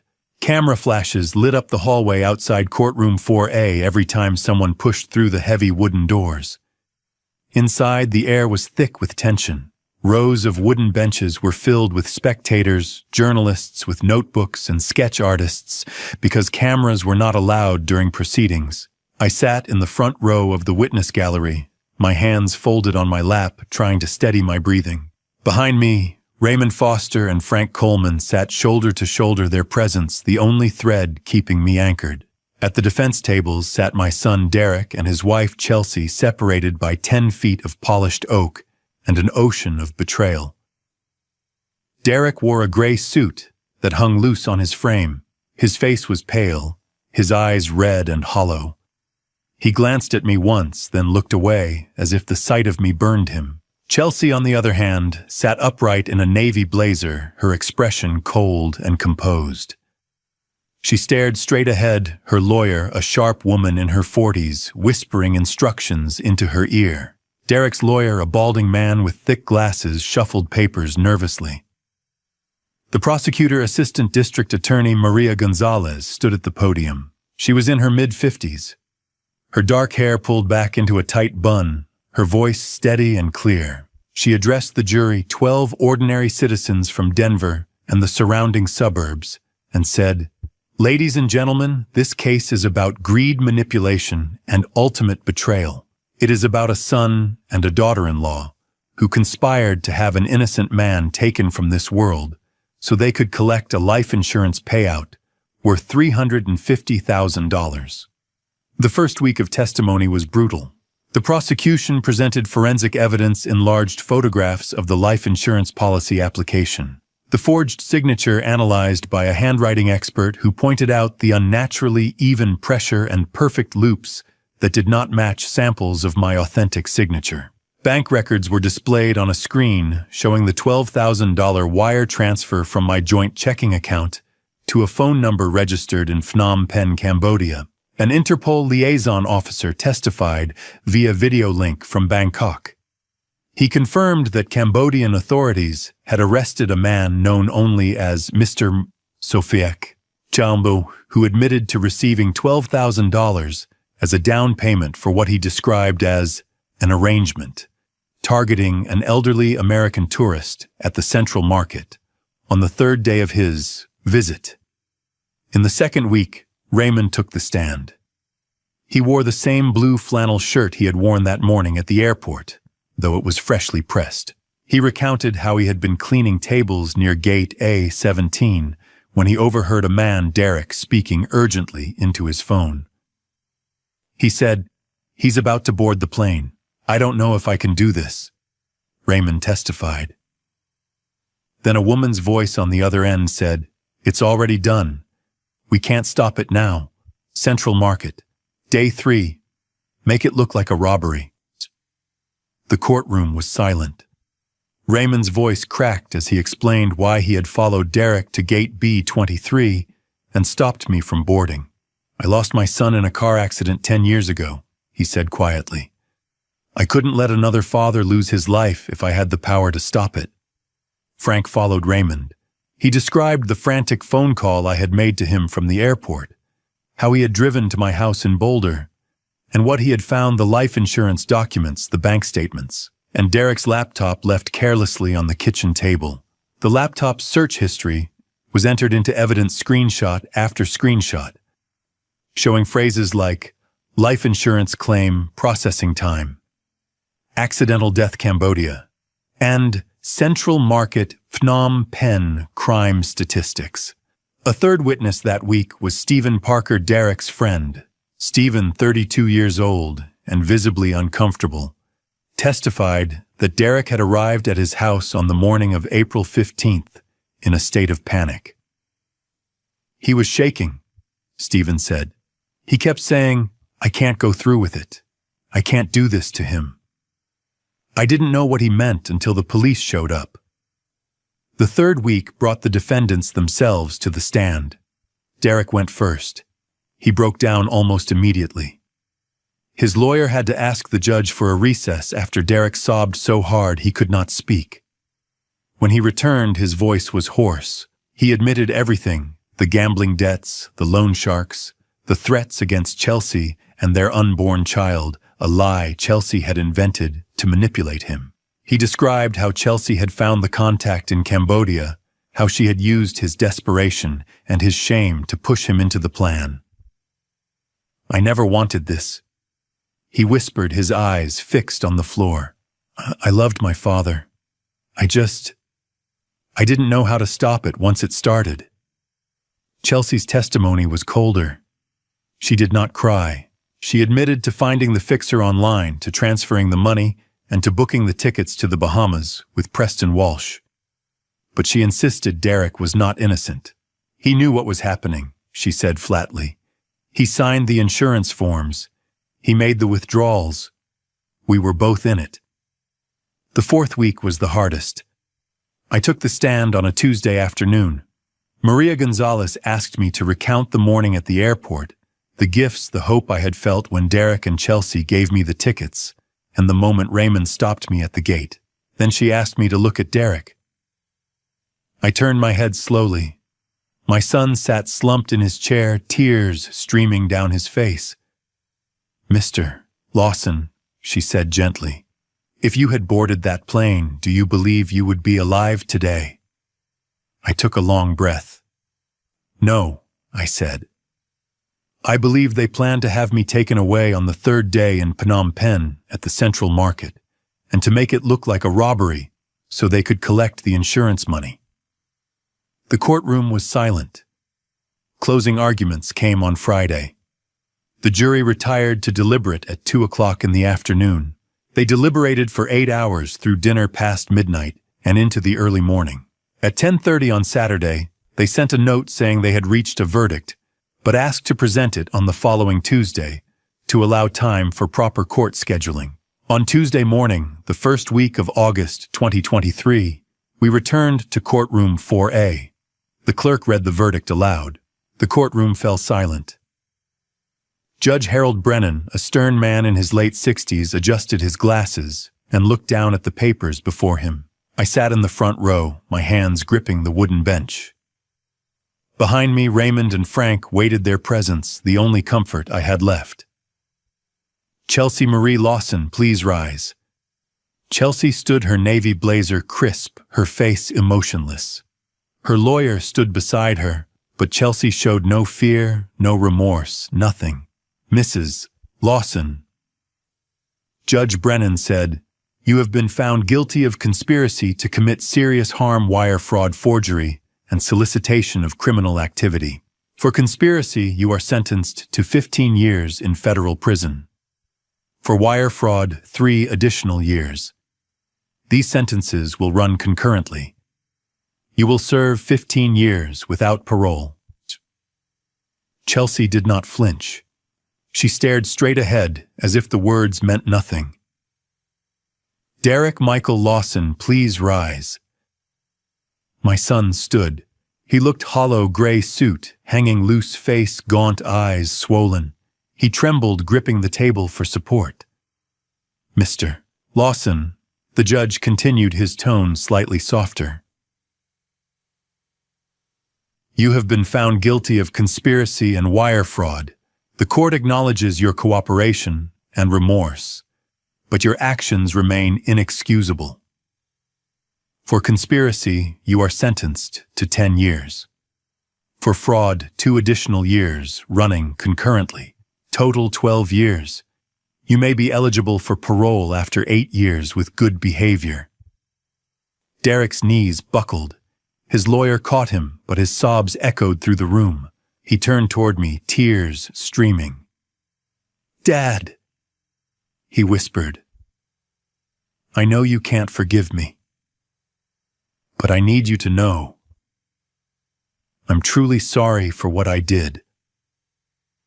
I could not respond. My throat was tight, my chest aching. I stood slowly and walked out without looking back. Raymond and Frank followed. 6 months later, February 2024, I made the decision to visit Derek one last time. I had not spoken to him since the sentencing. He had written 3 letters. I read them once, then locked them away. The Colorado Territorial Correctional Facility sat on the Eastern Plains, an hour from Denver. Gray concrete buildings, razor wire flat winter sky. I showed my ID, passed through security, and was escorted to a small visiting room with a bolted table and 2 plastic chairs. Derek was brought in minutes later. I barely recognized him. He had lost 20 pounds. His face hollow, cheekbones sharp. His hair, once dark and thick, was now streaked with gray, though he was only 34. He wore an orange jumpsuit with a number across the chest. His hands trembled as the officer removed his cuffs. We sat in silence. "I didn't think you'd come," he said, finally, voice hoarse. "I almost didn't," I replied. "I'm glad you did." He swallowed. "I know there's nothing I can say to make this right. I broke my promise to Mom. I broke everything." His voice cracked. "I betrayed you. I betrayed her memory." "Yes," I said quietly. "You did." He nodded, tears falling. "I think about her every day. What she would say if she knew. I can't live with it, Dad." I looked at him and saw not the man who had conspired against me, but the boy I had taught to ride a bike, the teenager I had driven to MIT, the son I had loved. Yet that boy was gone. The man before me was a stranger. "I can't come back here, Derek," I said steadily. "This is goodbye." His face crumpled. He nodded slowly. "I know. I hope you find peace, Dad. I hope you can be happy again." I stood. The officer stepped forward. I turned toward the door. "Dad." I paused but did not turn around. "Thank you," he said, voice breaking. "Just thank you for giving me life. I'm so sorry I tried to take yours."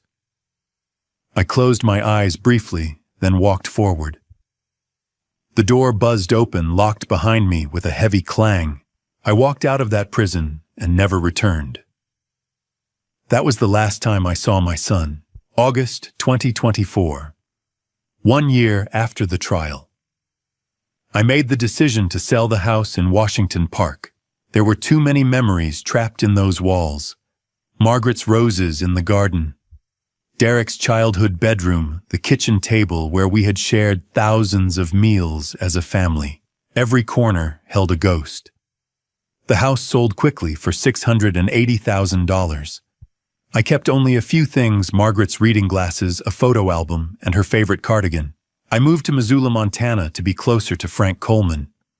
He had been my anchor through the darkest months, and I wanted to live near someone who understood. I bought a small log cabin on 3 acres at the base of the Bitterroot Mountains. It was quiet there. The only sounds were the wind in the pines, the occasional call of a hawk, and the creek that ran behind the property. For the first time in years, I could breathe, but the silence also brought the weight of everything I had lost. Some nights I woke up gasping, haunted by dreams of Derek's face in the courtroom or Margaret's voice asking me why I had not protected our son. I knew I needed help. I began seeing a therapist, Dr. Ellen Morris, a kind woman in her early 50s who specialized in trauma and family betrayal. Her office was small and warm with soft lighting and a shelf full of books. In our first session, I told her I did not know how to move forward. She listened carefully, then said, "Henry, your son's betrayal does not define who you are.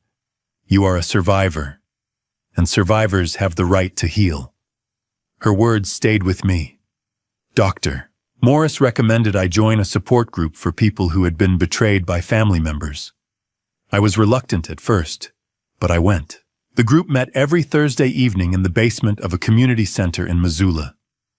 There were 8 of us, men and women of different ages, all carrying similar wounds. Listening to their stories, I realized I was not alone. There was a woman whose daughter had stolen her life savings, a man whose brother had framed him for a crime he did not commit. Their pain mirrored mine, and in that shared space I found a small measure of peace. Raymond Foster flew out to visit me twice a year. He would stay for a week each time, and we would spend our days hiking the trails around Missoula, fishing in the Clark Fork River, and talking late into the night. Raymond became more than the man who had saved my life. He became one of my closest friends. One evening, as we sat on the porch watching the sun set over the mountains, I said, "You saved my life, Raymond." He smiled and shook his head. "I just listened to my gut, Henry. I'm glad I did." I began to live for the present. I volunteered at the Missoula Public Library 3 mornings a week, helping children with math and reading. Watching their faces light up when they solved a problem reminded me why I had become a teacher in the first place. I also started traveling again, something I had been afraid to do after what happened. I flew to New Zealand and hiked the Milford Track. I traveled to Iceland and stood beneath the northern lights, the sky swirling green and violet above me. These were places Margaret had always wanted to visit. I carried her memory with me, and in a strange way, it felt like we were seeing them together. Slowly, I learned how to smile again. I learned how to wake up in the morning without feeling crushed by grief. I learned that healing is not forgetting, it is choosing to keep living despite the scars. It's April 2025 now. I'm 65 years old, 2 years after that morning at the airport, and I'm finally healing. April 2025. I am 65 years old, sitting on the porch of my cabin in Montana. The mountains are still capped with snow and the morning air is cool and clean. I hold a mug of coffee and watch the sunlight spread across the valley. This is peace, real peace. People often ask if I have forgiven Derek. The truth is, I do not know. I still love him. He is still my son. But I cannot forget standing at that airport gate holding a boarding pass moments away from boarding a plane that would have carried me to my death. Some wounds do not heal completely. They scar over, and you learn to live with them. I have learned a painful truth: the people who can hurt you the most are the people you love the most. They know your vulnerabilities, your trust. When they exploit that trust, the betrayal cuts deeper than anything a stranger could inflict. Derek knew I would do anything for him. He used that knowledge to try to have me taken from this world. But life has also shown me beauty. Raymond Foster, a complete stranger, risked his own safety to warn me. He saw something wrong and acted. That simple act of courage restored my faith in humanity. For every person driven by greed, there is another driven by compassion. Raymond saved my life, not because he expected anything in return, but because it was the right thing to do. The greatest lesson I learned is about intuition. That morning at the airport, I felt something was wrong. Derek's hands trembled on the steering wheel. He avoided my eyes. His wife stood cold and distant. Every instinct told me something was not right. But I ignored it. I told myself I was imagining things, that Derek was just nervous. I dismissed my gut feeling because I trusted him. That trust nearly cost me my life. Your intuition exists for a reason. It is a survival mechanism designed to protect you. When something feels off, when a voice whispers that you should be careful, listen to it. Do not ignore the warning signs even when they come from people you love. Those are the hardest warnings to accept and the most dangerous to ignore. If you ever feel something is wrong, if someone's behavior does not match their words, if a situation feels unsafe, trust that feeling. Ask questions. Seek help. Step back. It could save your life. And if you see someone else in danger, speak up. Be like Raymond. Do not assume someone else will intervene. A single act of courage can change everything. I think about Margaret every day. I know she would be heartbroken by what Derek did, grieving for the son who promised her on her deathbed that he would take care of me. But I also know she would be proud that I survived, that I chose to keep living, that I found a way to heal. Margaret taught me that love is not always soft. Sometimes love is fierce. Sometimes it is standing your ground and refusing to let betrayal destroy you. Sometimes it is choosing to testify because justice matters more than comfort. I testified not out of hatred, but out of commitment to the truth. If this story has touched you, share it. Someone might need to hear these words. Someone might be ignoring their instincts right now, dismissing warning signs, trusting when they should be cautious. If my pain can prevent even one person from suffering the same fate, then it was not in vain. Life is fragile, trust is precious, and intuition is a gift. I finish my coffee and set the mug down. The sun has climbed higher, warming the air. A hawk cries in the distance. I close my eyes and breathe deeply, feeling the weight of the past 2 years, not crushing me, but reminding me I am still here, still alive, still capable of hope. Trust your instincts. They might just save your life. Looking back at my family story, I realize how blind love can make us. I trusted, completely ignored every warning sign, and nearly paid with my life. My dad revenge was not about hatred. It was about justice, about refusing to let betrayal define me.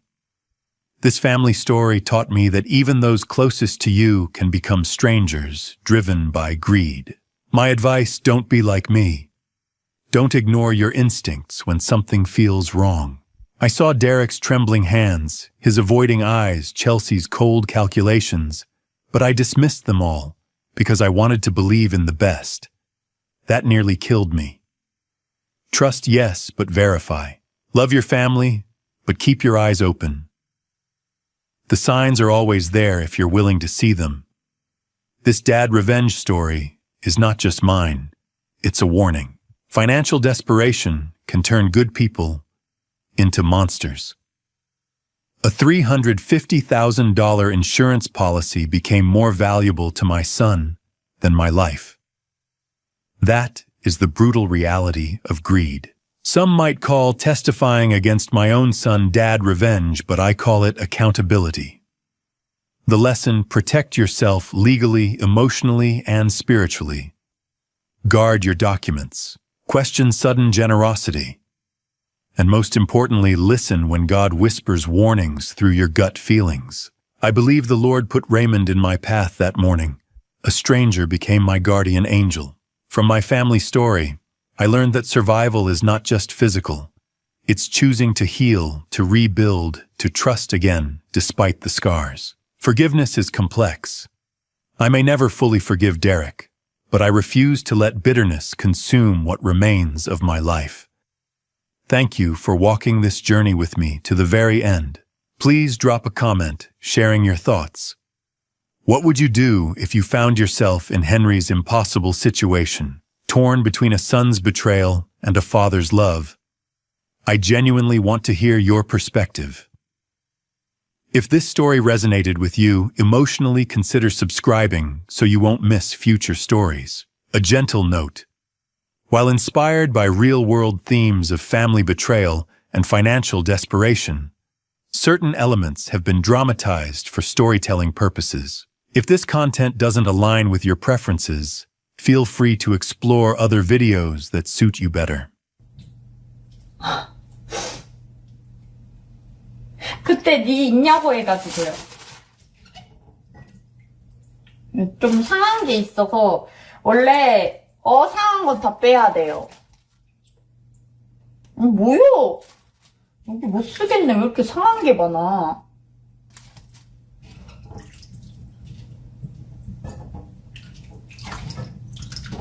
자, 그러면 그래, 이 정도만 대체고 내가 판매할 것도 아니고, 그치? 오케이, 알겠어. 이렇게 하고, 그래. 중요한 건 그게 아니야, 그치?